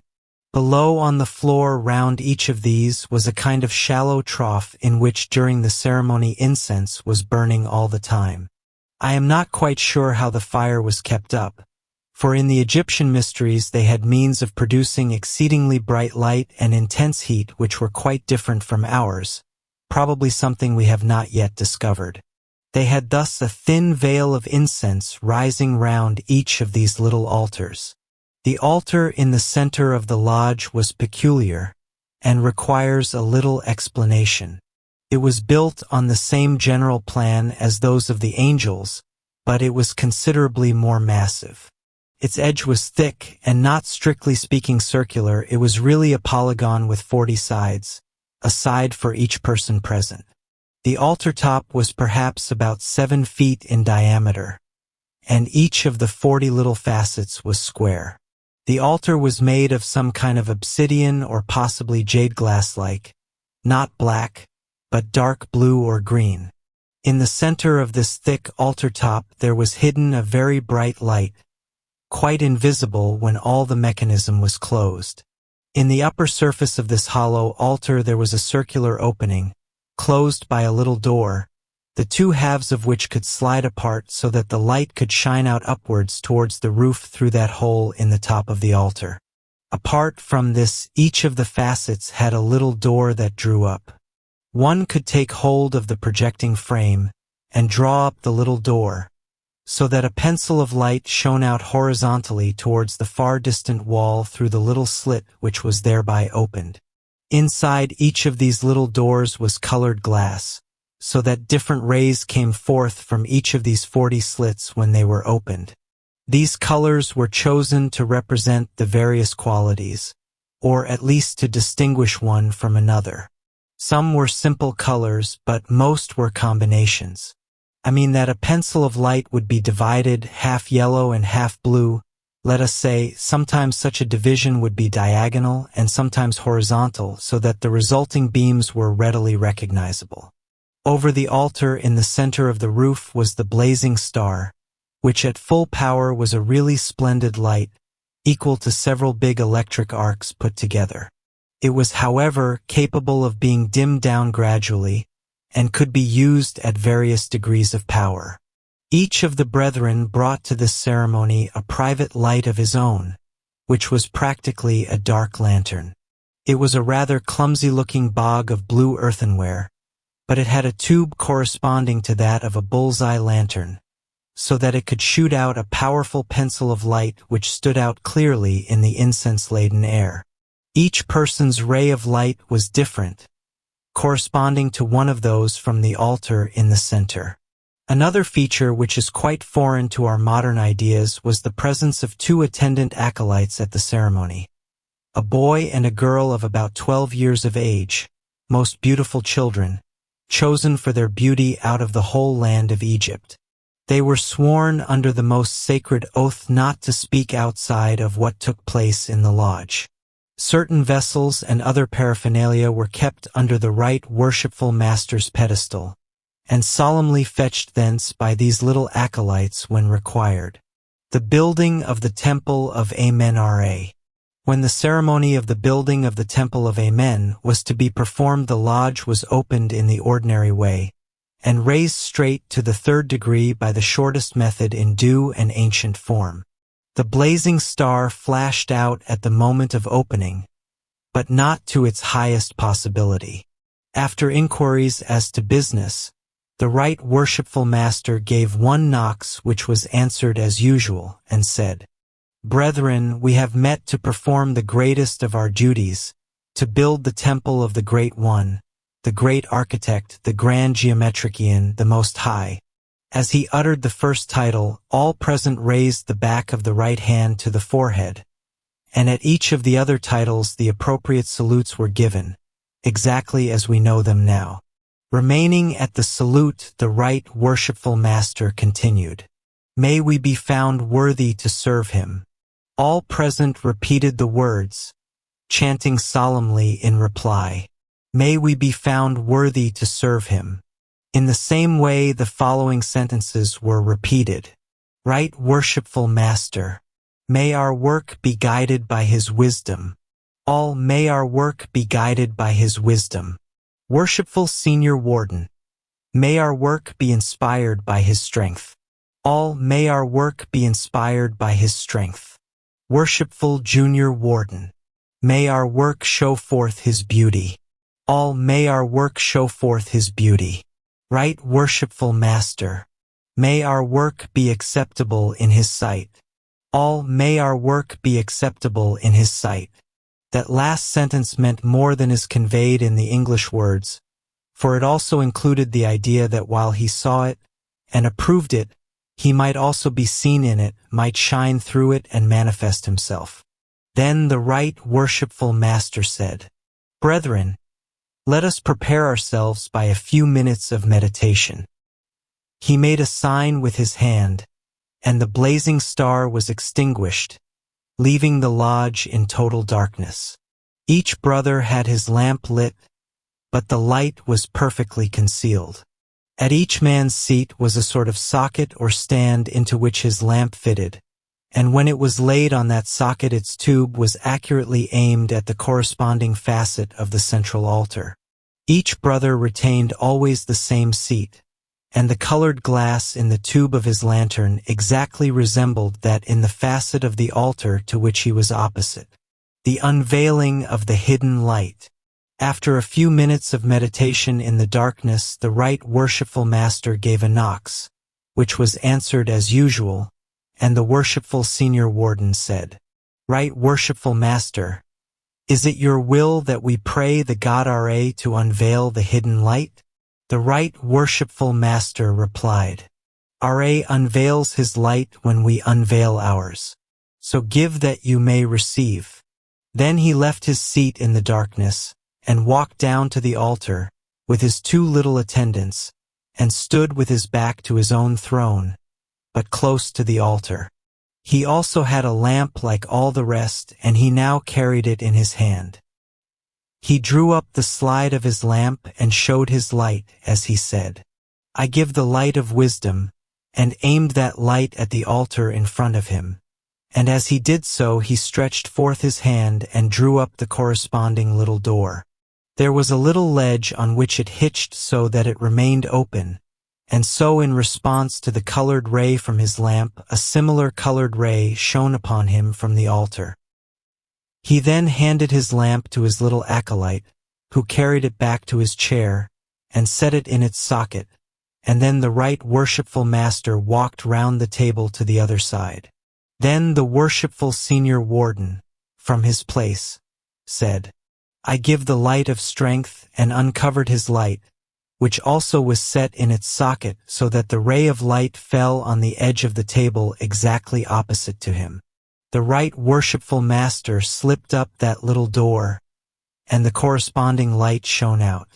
Then the worshipful junior warden unveiled the light of beauty, and after him each member in turn mentioned his own quality, saying, "I give such and such a light," and each time the right worshipful master raised the little door opposite to the speaker, and the corresponding color shone forth, always the double ray, that which the man gave and the ray from the center which answered it.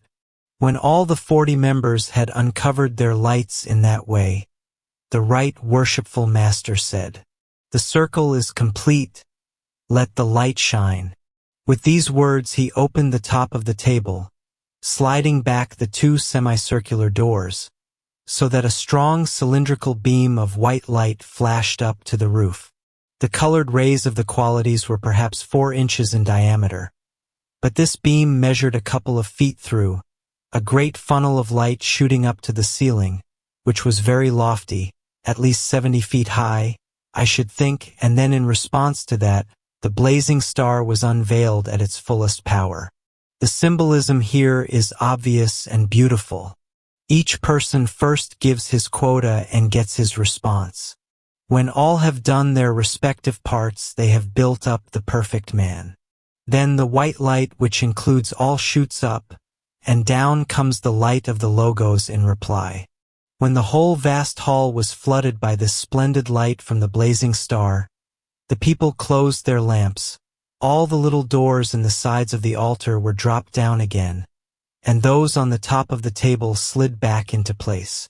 The offerings.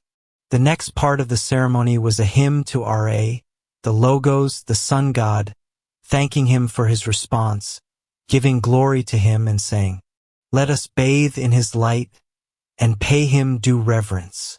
That was the general effect of it, but there were many verses. When that was finished, the right worshipful master said, "Bring in the offerings," and his acolytes went off to his pedestal and produced them.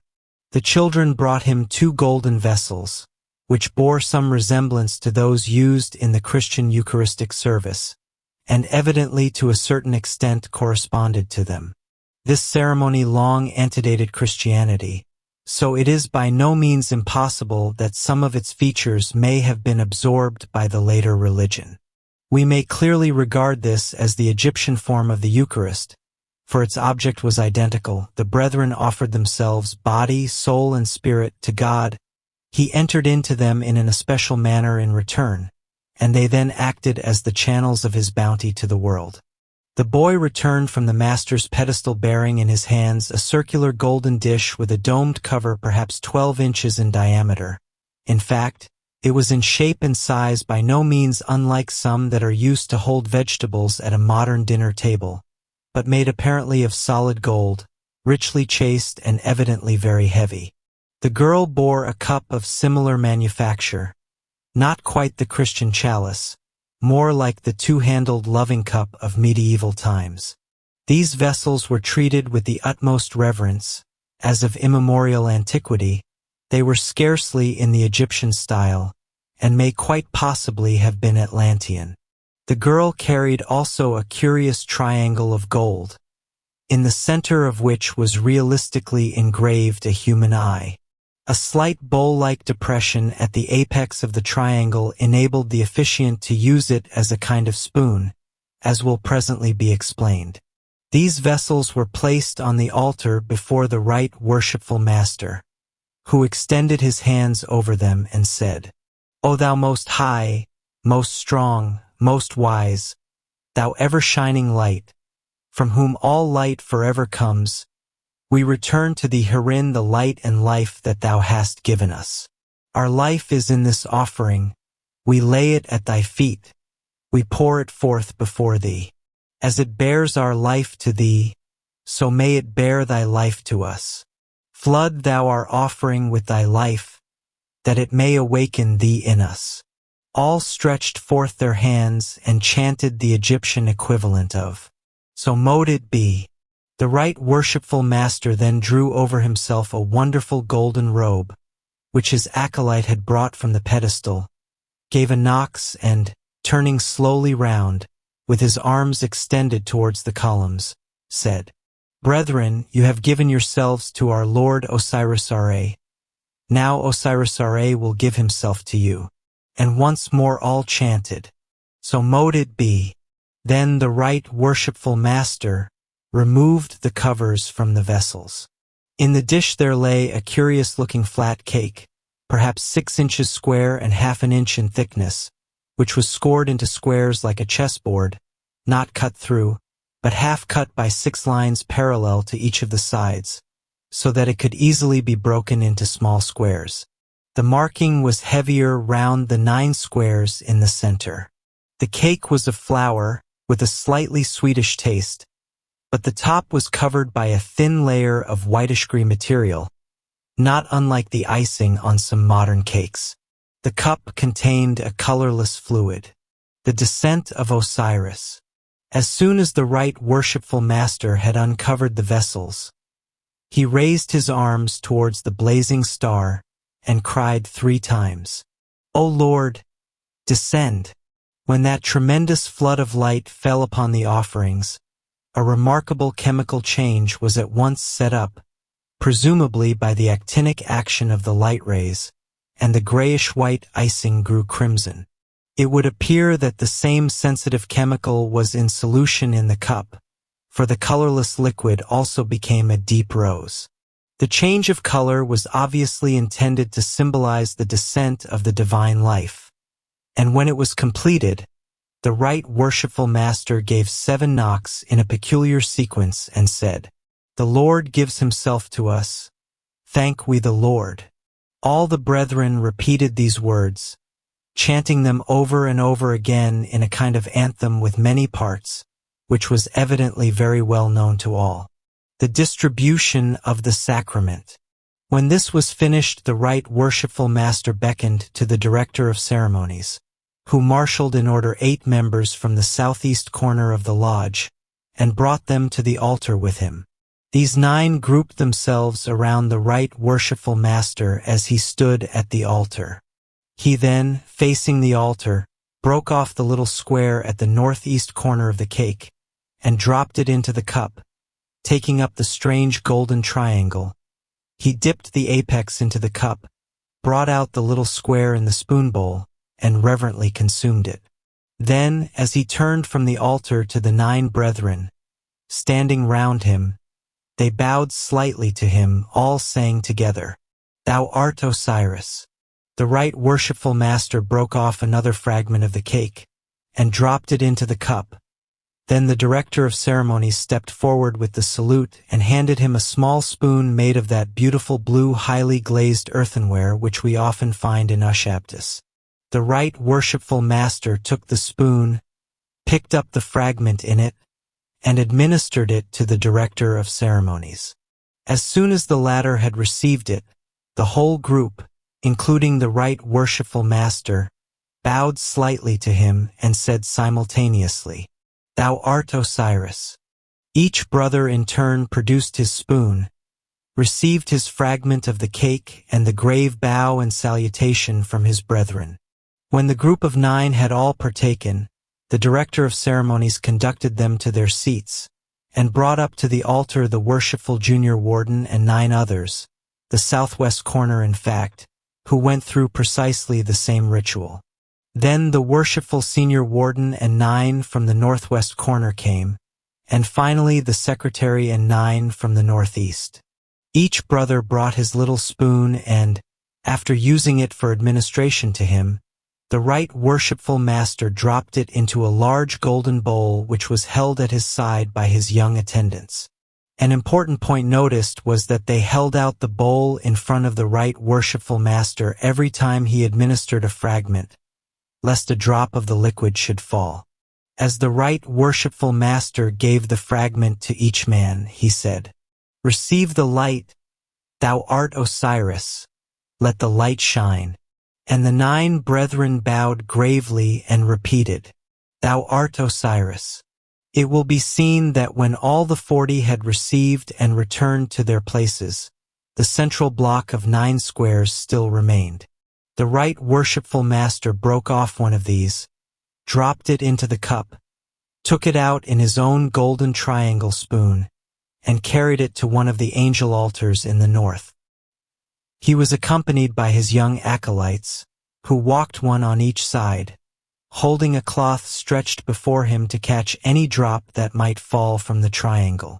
On each altar was a small square of linen with a tiny blue saucer upon it, and in this the right worshipful master laid the fragment of the cake, saying, "The gift of Osiris," to mentioning the name of the angel. The brethren chanted in response, "Praise to the holy angel," using the same name. The right worshipful master did this at each of the 9 altars, passing back to the large altar each time, and the last fragment, which was the central square of the original cake, went to the altar of the archangel whom we call Saint Michael. The children then brought from the pedestal a flagon containing water, and the right worshipful master carefully washed the dish, cup and triangle, the water being poured into the large bowl into which the blue spoons had been thrown. The vessels were wiped with the cloth which the acolytes held in front of the right worshipful master. He then proceeded with his attendants to the 9 altars of the angels, carefully removed from each the tiny saucer with the fragment of cake, and threw both saucer and cake into the bowl.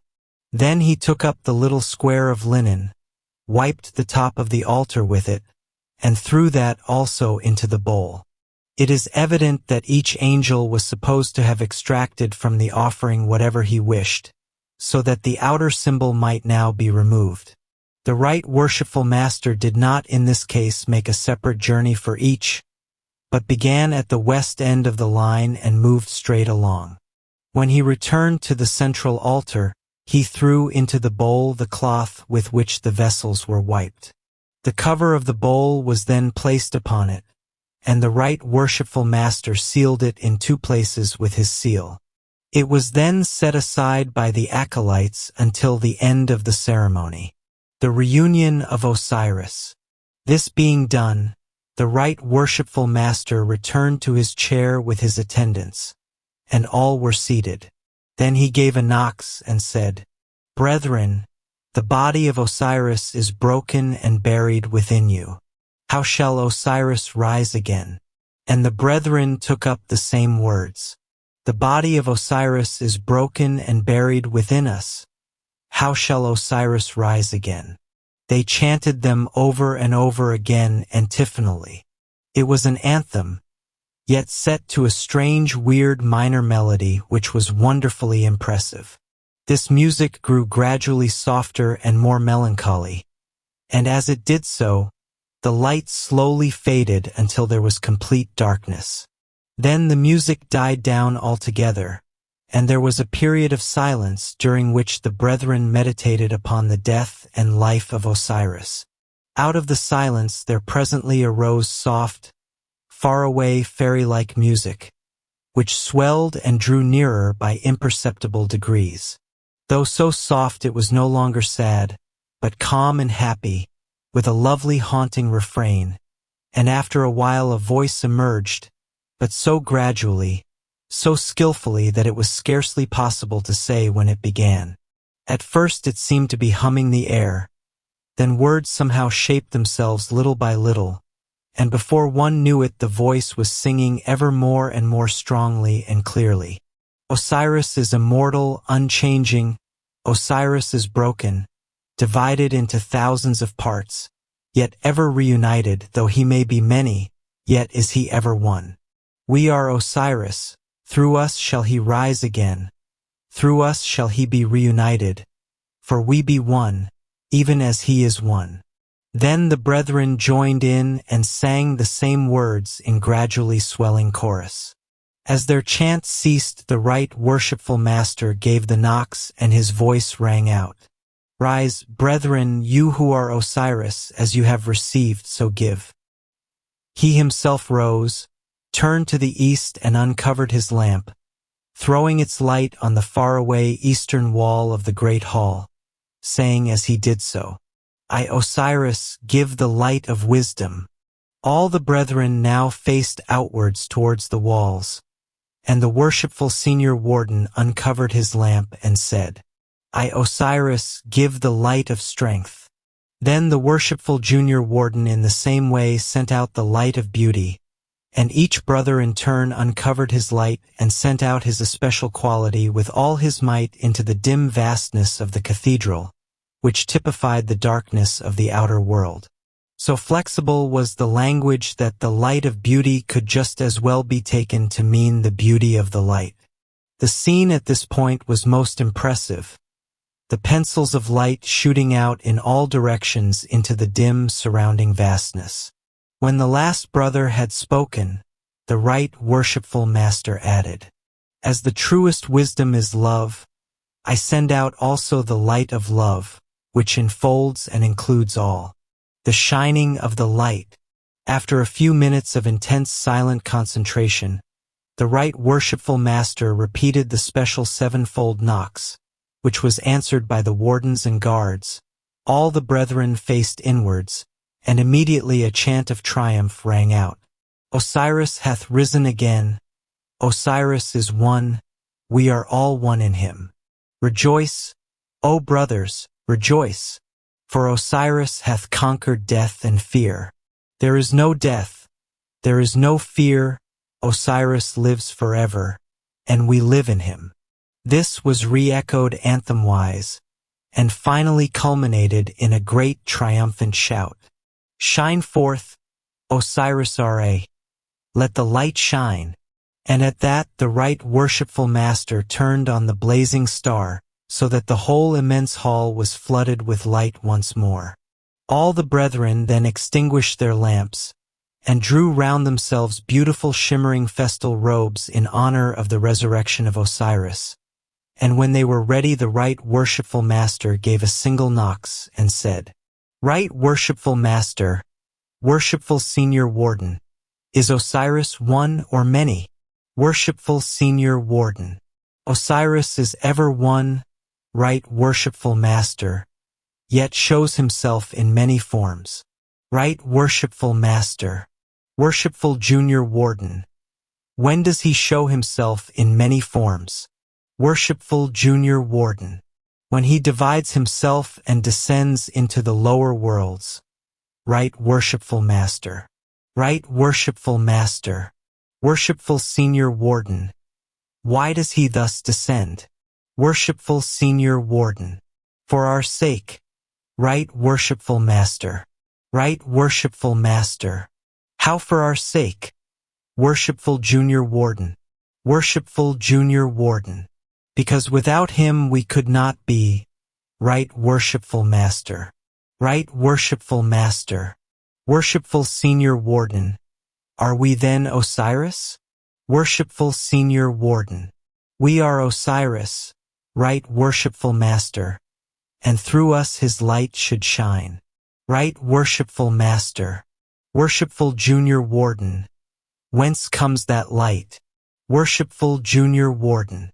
From the eye of Osiris, right worshipful master, when he looks upon his world. Right worshipful master, worshipful senior warden. What if he turned away his glance? Worshipful Senior Warden. The world would cease to be. Right Worshipful Master. Right Worshipful Master. Worshipful Junior Warden. Is his light then in all? Worshipful Junior Warden. It is, Right Worshipful Master, but in some it is hidden through ignorance. Right Worshipful Master. Worshipful Senior Warden. What then is our work? Worshipful Senior Warden. To unveil that hidden light. Right Worshipful Master. Right Worshipful Master. Worshipful Junior Warden. How can we do this work? Worshipful Junior Warden. Right Worshipful Master. The more clearly the light shines in us, the more will it call forth the hidden light in others. Right Worshipful Master. Worshipful Senior Warden. Why is that so? Worshipful Senior Warden. Because Osiris is one. Right Worshipful Master. And Osiris within us calls to Osiris in our brethren. Right Worshipful Master. Then, brethren, let us ever express our gratitude for what he has done for us by making his light to shine upon others, as we have done today. Right Worshipful Master. And let us now join in recognition of him. The pledge and the blessing. A procession was then formed, all brethren wearing their gorgeous festal robes, and they marched round the great hall, singing joyous hymns with tremendous enthusiasm. Having completed their circumambulation, they divided into 4 groups, one taking its position at the middle point of each of the 4 walls of the hall. Then, at a given signal, they all moved simultaneously towards the center and took up their original positions in the lodge. When these were reached, the Right Worshipful Master gave the peculiar 7-fold knocks, and raising his arms above his head, said, Brethren, we have built again the temple of Amen-Ra, who creates, sustains, and ends the worlds. Osiris, Isis, Horus, all are one in him. We pledge our lives to him from whom we receive them. Let us invoke his blessing. In response, all the brethren raised their arms towards the blazing star and solemnly repeated, We pledge our lives to Amen-Ra, to him from whom they came. Then, lowering their arms, they broke out into a wonderful finale, an anthem in which the sacred name was repeated many times, much as it is in the Amen chorus in Handel's Messiah, though the music was more reminiscent of Bach's fugues. Praise to Amen, thanks to Amen, Amen, Amen, Amen-Ra. The happiness and enthusiasm of the brethren were indescribable. When the last glad chord had died away, the Right Worshipful Master raised his arms again and said with deep feeling, Blessing and peace and love and life be yours from Amen forever.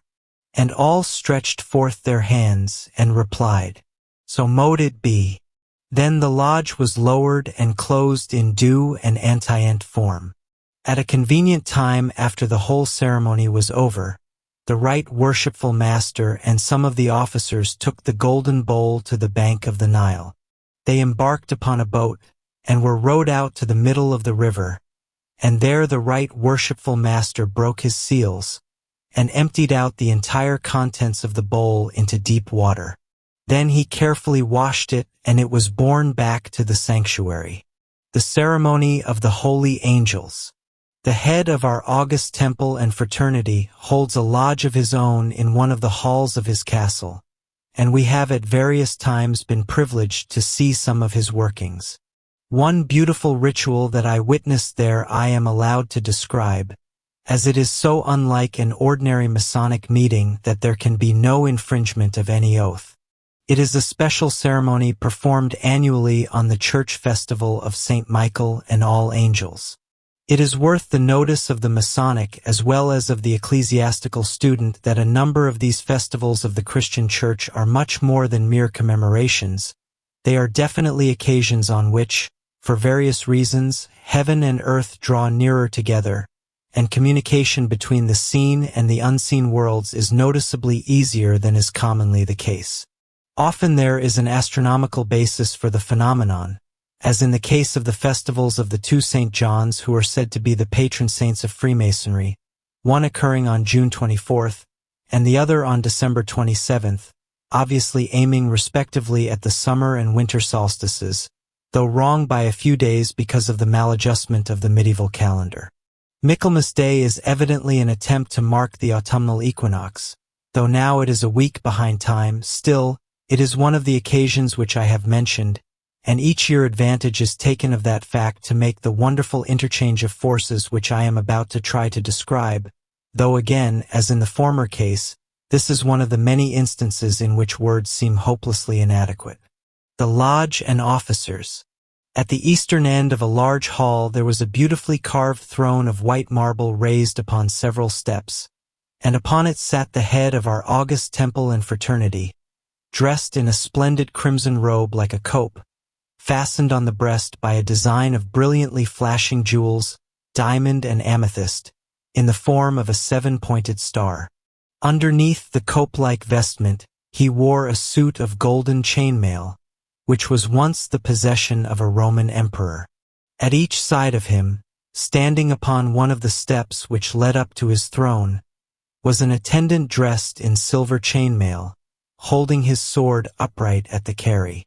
At the western end, facing him, sat the Chohan of the third ray, magnificently robed in green and gold, but the clasp of his robe was a golden triangle studded with diamonds and emeralds, and his throne was of polished porphyry.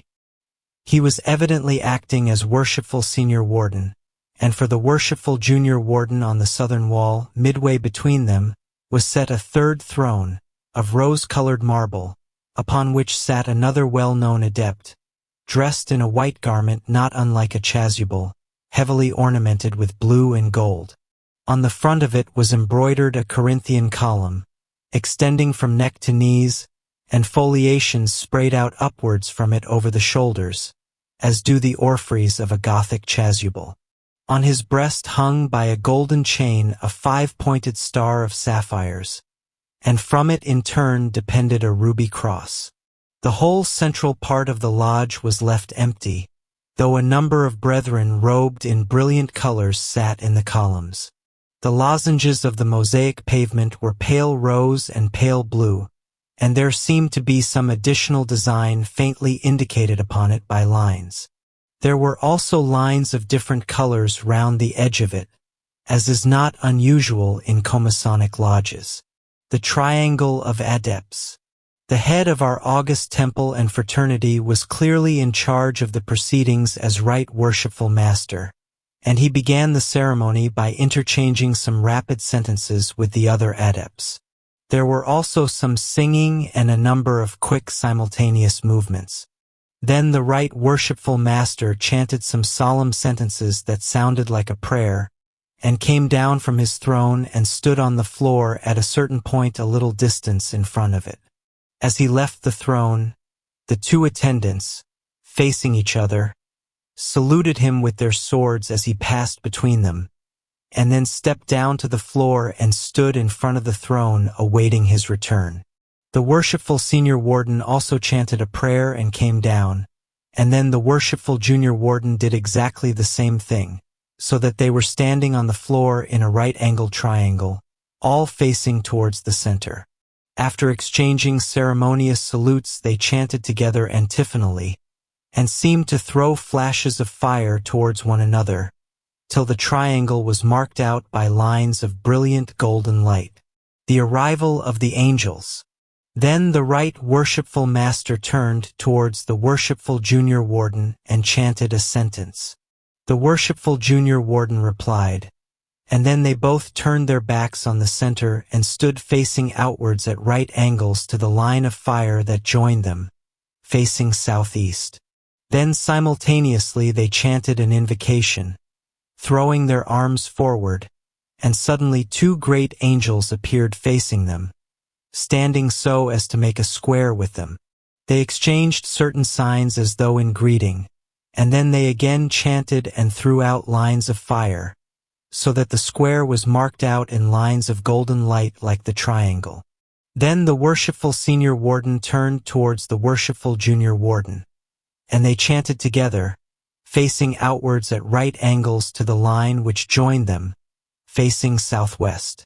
They too chanted the invocation and repeated the movements which the Right Worshipful Master and the Worshipful Junior Warden had made before. Again 2 angels appeared facing them and forming a square with them, and again the square was traced in lines of light. Each time when an angel came, a cry of welcome was raised by all present and some kind of salutation was given. Then the Worshipful Junior Warden raised his arms and chanted an invocation, and immediately there stood beside him a great angel dressed as he was. When the angel appeared, the adept and he clasped each the other's right hand, and raised their left hands above their heads. They exchanged some rapid salutations. The assembly uttered its cry of welcome. The angel took the Worshipful Junior Warden's place, and the latter returned to his throne. Next the Worshipful Senior Warden went through the same ritual, and was also replaced by an angel dressed just like him. And finally the Right Worshipful Master did as the others had done. As the Right Worshipful Master left the floor and prepared to go to his throne, he drew his sword and made a certain sign in the air, replaced it in its scabbard, and then returned to his seat. His attendants saluted him as before, and resumed their previous places on the step. All the adepts left their chairs by the left-hand side, and returned to them by the right-hand side. We had now the angels representing the 7 rays of our solar system arranged in 2 squares meeting in a point, and standing upon the 2 sides of the triangle which were adjacent to the right angle. The building of the Temple of the Angels. After some further singing, the Right Worshipful Master rose from his throne and, extending his arms upwards, commenced a mighty invocation, in which, after he had sung the first sentence, all the angels and the 2 worshipful wardens joined. Then the 3 officers and all the angels turned sharply to the north, and joined in chanting a longer invocation, as a result of which 2 other angels appeared, completing the 3rd square. But these 2 were cosmic angels, of the types which are not limited to one solar system, so that now all the 9 angelic orders were represented. And when they had outlined their square of golden light, we had before us on the floor a fiery delineation of the 47th proposition of the first book of Euclid, with the preparation of which the adept who was acting as Worshipful Junior Warden was so closely associated in his incarnation as Pythagoras. Again the angels wove their lines of light, but this time throwing them upwards into the air, so that upon each of the 3 squares they erected a pyramid, and upon the original central triangle a tetrahedron. They then threw their lines downward into the earth, and thus produced a set of inverted pyramids. The entire figure was thus a nest of 4 prisms, the floor upon which the angels stood representing the central plane. A bird's-eye view of this form is attempted in Figure 15, and Plate 11 is another effort to show it in perspective in color. The ceremony in the temple.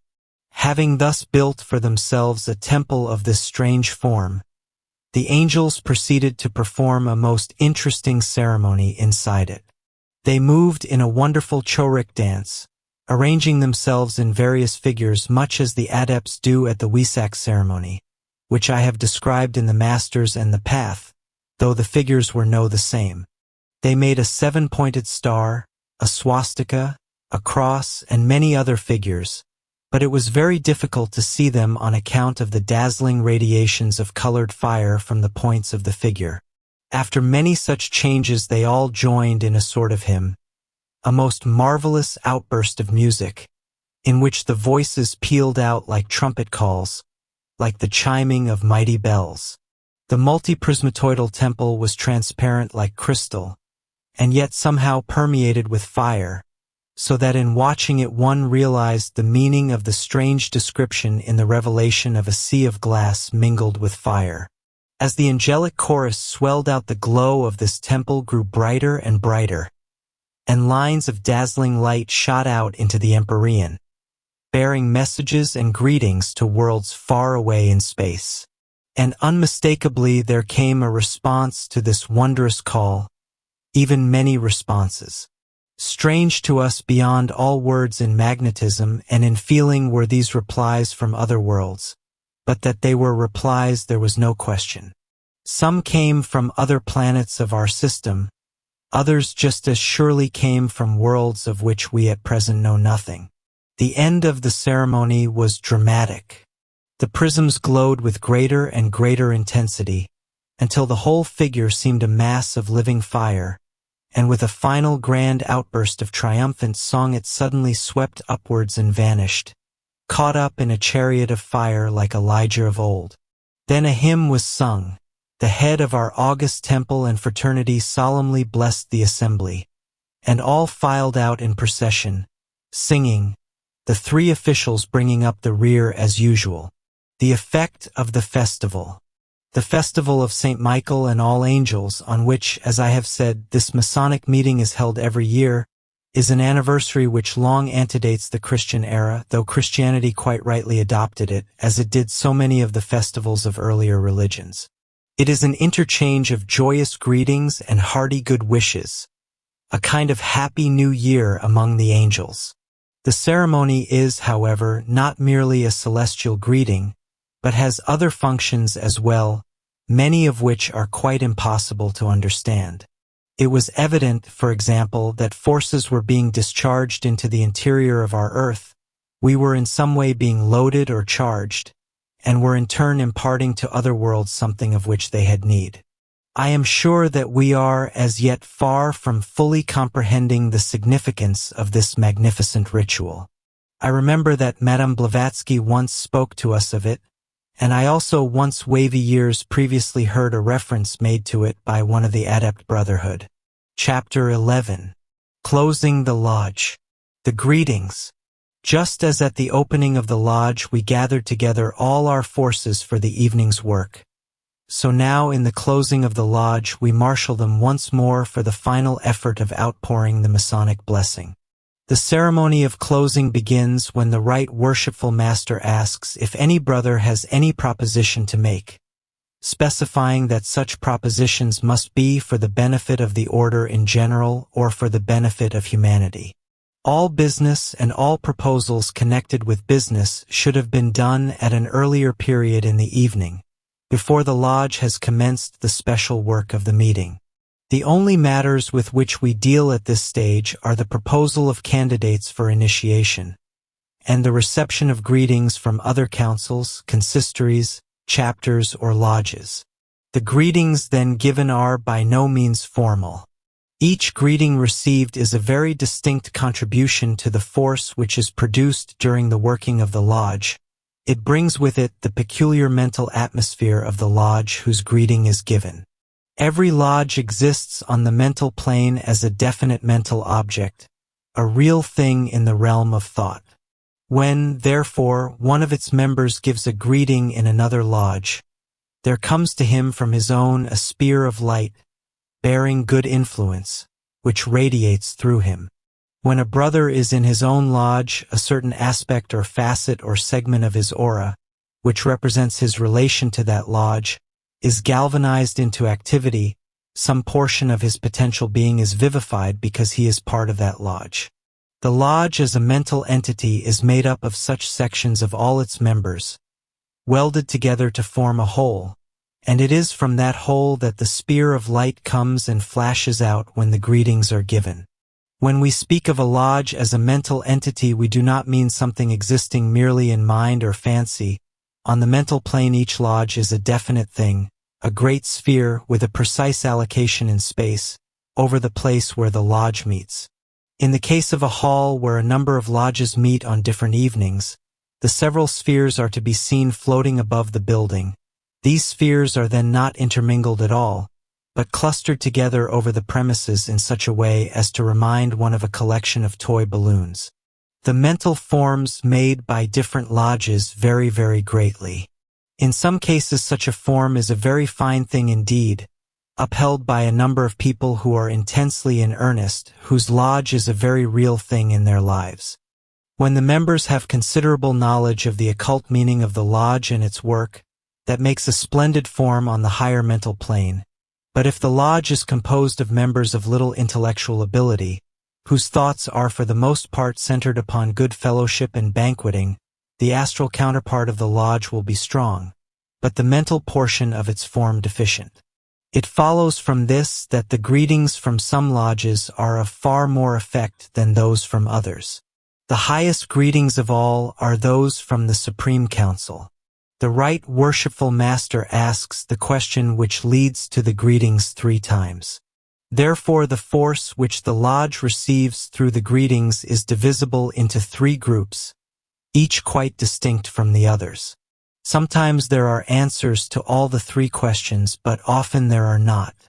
The first group brings the benison of white masonry. That greeting can be given only by members from the 31 degree to the 33 degree inclusive, and it has distinctly the character of a blessing from on high. For this reason its communications are dated always from the zenith, signifying that its benediction descends impartially upon all. In this same section greetings may be received also from an encampment of the 30 degree.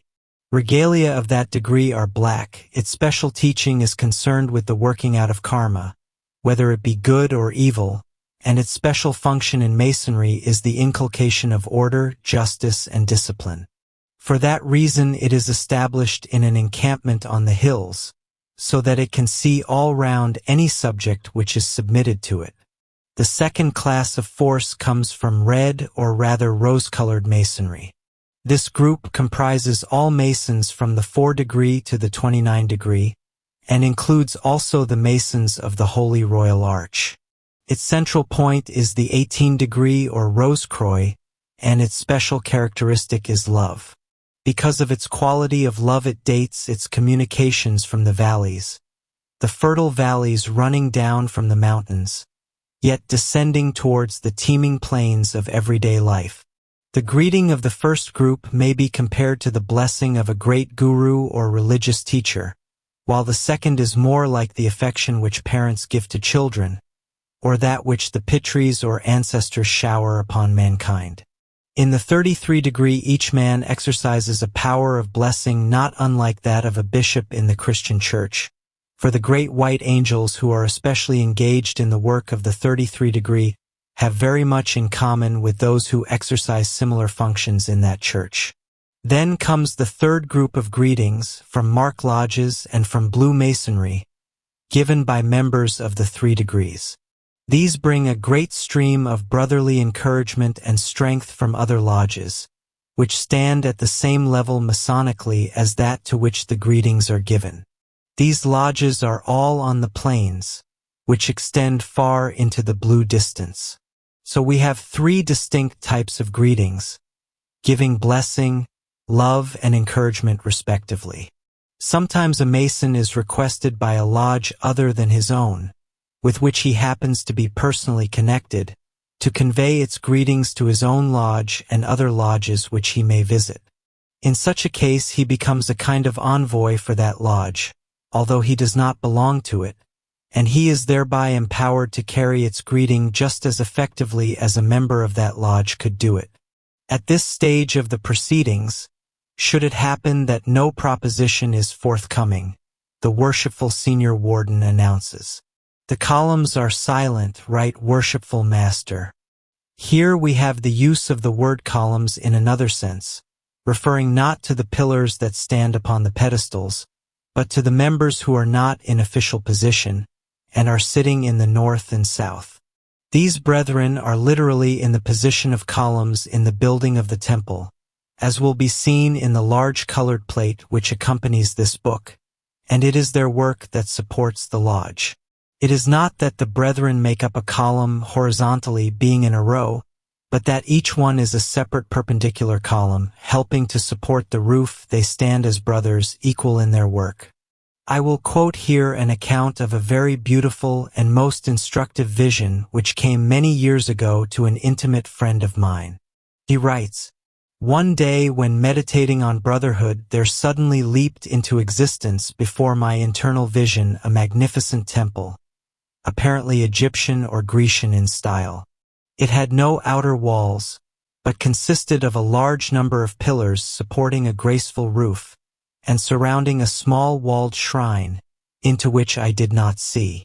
I cannot express the vividness with which I felt that the building was instinct with meaning, impregnated, as it were, with magnetism of intelligence which made it no mere vision, but an object lesson containing the very highest teaching. Simultaneously an explanatory sonnet unfolded itself, and described in a few terse, compact lines how this was a symbol of true brotherhood, how all these pillars, all in different places, some bathed in the glorious sunlight, some forever in the half-shade of the inner lines, some thick, some thin, some exquisitely decorated, some equally strong yet unadorned, some always frequented by devotees who used to sit near them, others always deserted, how all of them silently, ungrudgingly, perseveringly and equally bore together the one roof, protecting the inner hall and its shrine, all different and yet so truly all the same. And the sonnet ended. In this sea brotherhood. I could not reproduce that sonnet now, but the richness and the fullness of its meaning, the deep wisdom so neatly wrapped up in those few words made me see as if in the gleam of a searchlight what true brotherhood really means, the sharing of service, the bearing one's part regardless of all else but the work to be done. There is much to be learnt, I think, from such a vision as that. The greetings are concluded by the rising of all the brethren of the lodge, and their exchange of hearty good wishes with the right worshipful master, thus bringing to a focus their feeling of love and loyalty to him and to the head of our august temple and fraternity behind him. Preparation for closing. Then inspiring verses are read by the orator from the volumes of the sacred lore, and the right worshipful master calls upon the brethren to assist him in closing the lodge. We have already seen what a large part the brethren play in the opening of the lodge, by the power of their thought and devotion. All through the ceremony the thought form made by the visible and invisible brethren and workers has been increasing in the richness and strength of its content. Now all turn their attention to the distribution of that force to the world around. I may perhaps illustrate the nature of this effect by reference to the construction of a certain type of Hindu mantras. Some years ago I was requested by our noble brother Sir Subramania Iyer of Madras to investigate a mantra which he had been using for many years, which had been given to him by Swami T. Subba Rao, a great South Indian occultist. I looked into the matter with considerable care, and also made use of it afterwards, for it was very remarkable. This mantra is found, I am told, in the Gopalotapani and Krishna Upanishads, and is composed of 5 parts as follows. Klim, Krishnaya, Govindaya, Gopajana Vallabhaya, Svaha. As one meditates upon this with intent, each syllable makes a line in such a position that a 5-pointed star results, as in figure 17. And as the mantra is repeated, these stars pile up behind one another to form a tube having this 5-pointed form of cross-section, which makes a channel for spiritual force coming from Sri Krishna, who is the same being as the Lord Maitreya, the present Bodhisattva or world teacher, the great one who entered into the body of Jesus as the Christ. With this force coming through it, the mantra can be used for many purposes, such as healing, or the removal of fire and other elementals, as well as for general good. I found, however, that there were 3 stages in the process. With the recital of Klim, which it is said is called the seat of attraction by the Hindu occultists, the attention of the source of the force is attracted and what may be called a kind of downward door or valve is opened. Then, throughout the body of the mantra, the force pours into the form, and finally, with the sound Svaha, that force is sent out to do its work. Our work in the lodge is of the same nature as that done by means of such ancient mantras. During our meeting we have been enriching the form by our devotion and thought, and now we prepare to let the accumulated force burst forth as a blessing on the surrounding world. The closing, like the opening, begins with the momentous question as to the first and constant care of every Freemason to see that the lodge is close-tiled. With the general purpose and effect of tiling I have already dealt in Chapter 5. The special reason for putting this query again at this stage is that we are now especially collecting and generating force which is intended to be used not within the lodge, but for projection along certain definite lines outside it. We therefore see carefully to the tiling of our lodge, just as a man who has inserted a cartridge into a breech-loading rifle is careful to close the chamber hermetically, so that the whole force of the explosion will be directed only along the barrel. But of course the explosion in this case is not of destruction, but of blessing to the world. The next command is that the brethren should come to order as Freemasons, not this time in order to see that no intruders are present, because our doors have been guarded all through the ceremony, but because this coming to order with the steps and sign is the method appointed to call out the special power of the degree, to increase to the fullest extent the activity of the chakra concerned, so that each member may realize and express fully the power conferred upon him as an entered apprentice. When this is done, one may see the chakra light up and glow, flash and scintillate, and often increase in size. Then the right worshipful master turns to the worshipful senior warden and asks once more what is his situation in the lodge and why he is so placed. This is in effect a call upon the worshipful senior warden's angel representative to do his duty, to see that each brother is filled with strength, not only to take his share in the present work, but to carry on through life until the next meeting. Again, with the same object, having done everything possible to stimulate the brethren and to increase the spiritual power available, by drawing in help from the craft, by arousing the loyalty of the members, by the inspiration of the sacred light, by the most careful tiling, by the use of the special power of the degree in which they are working, and by a call upon the angel for assistance, we now turn to the Logos himself, expressing our heartfelt gratitude for the blessings we have received, and our hope that the order may continue to deserve his help by doing its duty of expressing every moral and social virtue. Still further enthusiasm is evoked by the beautiful words and thoughts of the closing hymn, and then the right worshipful master sums up our Masonic duty to our neighbor in the comprehensive injunction that we should meet upon the level, act upon the plumb, and part upon the square, each officer raising the symbol attached to his collar as the word is pronounced. We meet in perfect equality and friendliness, showing no preference or prejudice, but doing justice to all. We act always with absolute truth and uprightness, showing ever the keenest sense of honor, and though the lodge is now closing, and we are about to separate on the physical plane, yet we part on the square, never forgetting the close adjustment which it secures, so that our brother's interest is our own in his absence as in his presence, and there can be no selfishness or forgetfulness, for we are all stones builded together into one divine temple to the glory of the great architect of the universe. Then the right worshipful master, raising his hands, speaks the fateful words which release all this splendid accumulation of force, and send out a vivid pulsation of energy to every member of every duly constituted lodge throughout the world. What each brother can receive of this stupendous outpouring depends upon himself, his degree of advancement, his knowledge, his attitude of mind, but that the gift is one of enormous value, that the privilege of belonging to the order is very great.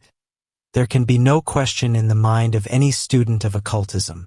The elemental hosts which have been gathered together rush outward to all points of the compass, only their captains, the representative angels of the officers, still remaining in their respective places.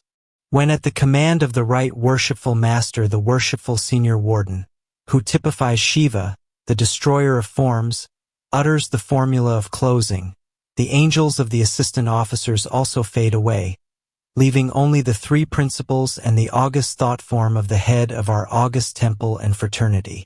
The right worshipful immediate past master, in the solemn utterance "and the Word was with God," reminds the brethren that even when manifestation ceases, the Christ still remains within the bosom of the Father, ready to spring forth again, the alone born, the self-begotten, when He, the eternal Word, shall deign to speak once more. The principal officers now extinguish their candles in rotation, each decreeing as he does so that the quality which he personifies shall nevertheless remain enshrined within the hearts of the brethren. And the right worshipful immediate past master explains how this is possible by reminding them yet again that his light shineth even in our darkness. As the candles are extinguished, the representative angels disappear, each as he goes bowing profoundly to the presence of the master of our temple and fraternity, who raises his hands in blessing, and vanishes only when at the closing prayer for the preservation of the craft all turn with uplifted hands towards his portrait. So ends one of the most wonderful ceremonies in the world, a ceremony which has survived, practically unchanged in its essential parts, from an antiquity so remote that history has forgotten it. Misunderstood, only half appreciated, maimed in many cases of the glorious and dignified rights which are its true expression, it is nevertheless still doing its appointed work in an ungrateful and uncomprehending world. Founded many thousands, perhaps millions of years ago, by order of the spiritual king of the world, it still remains one of the mightiest weapons in his hands, one of the most efficient channels of his blessing. Some of us have the wisdom to grasp this, the good karma to be employed in this department of his service. May we never forget how great is our privilege. May we never fail to take the fullest advantage of this opportunity which he has given us. End of the book, The Hidden Life in Freemasonry.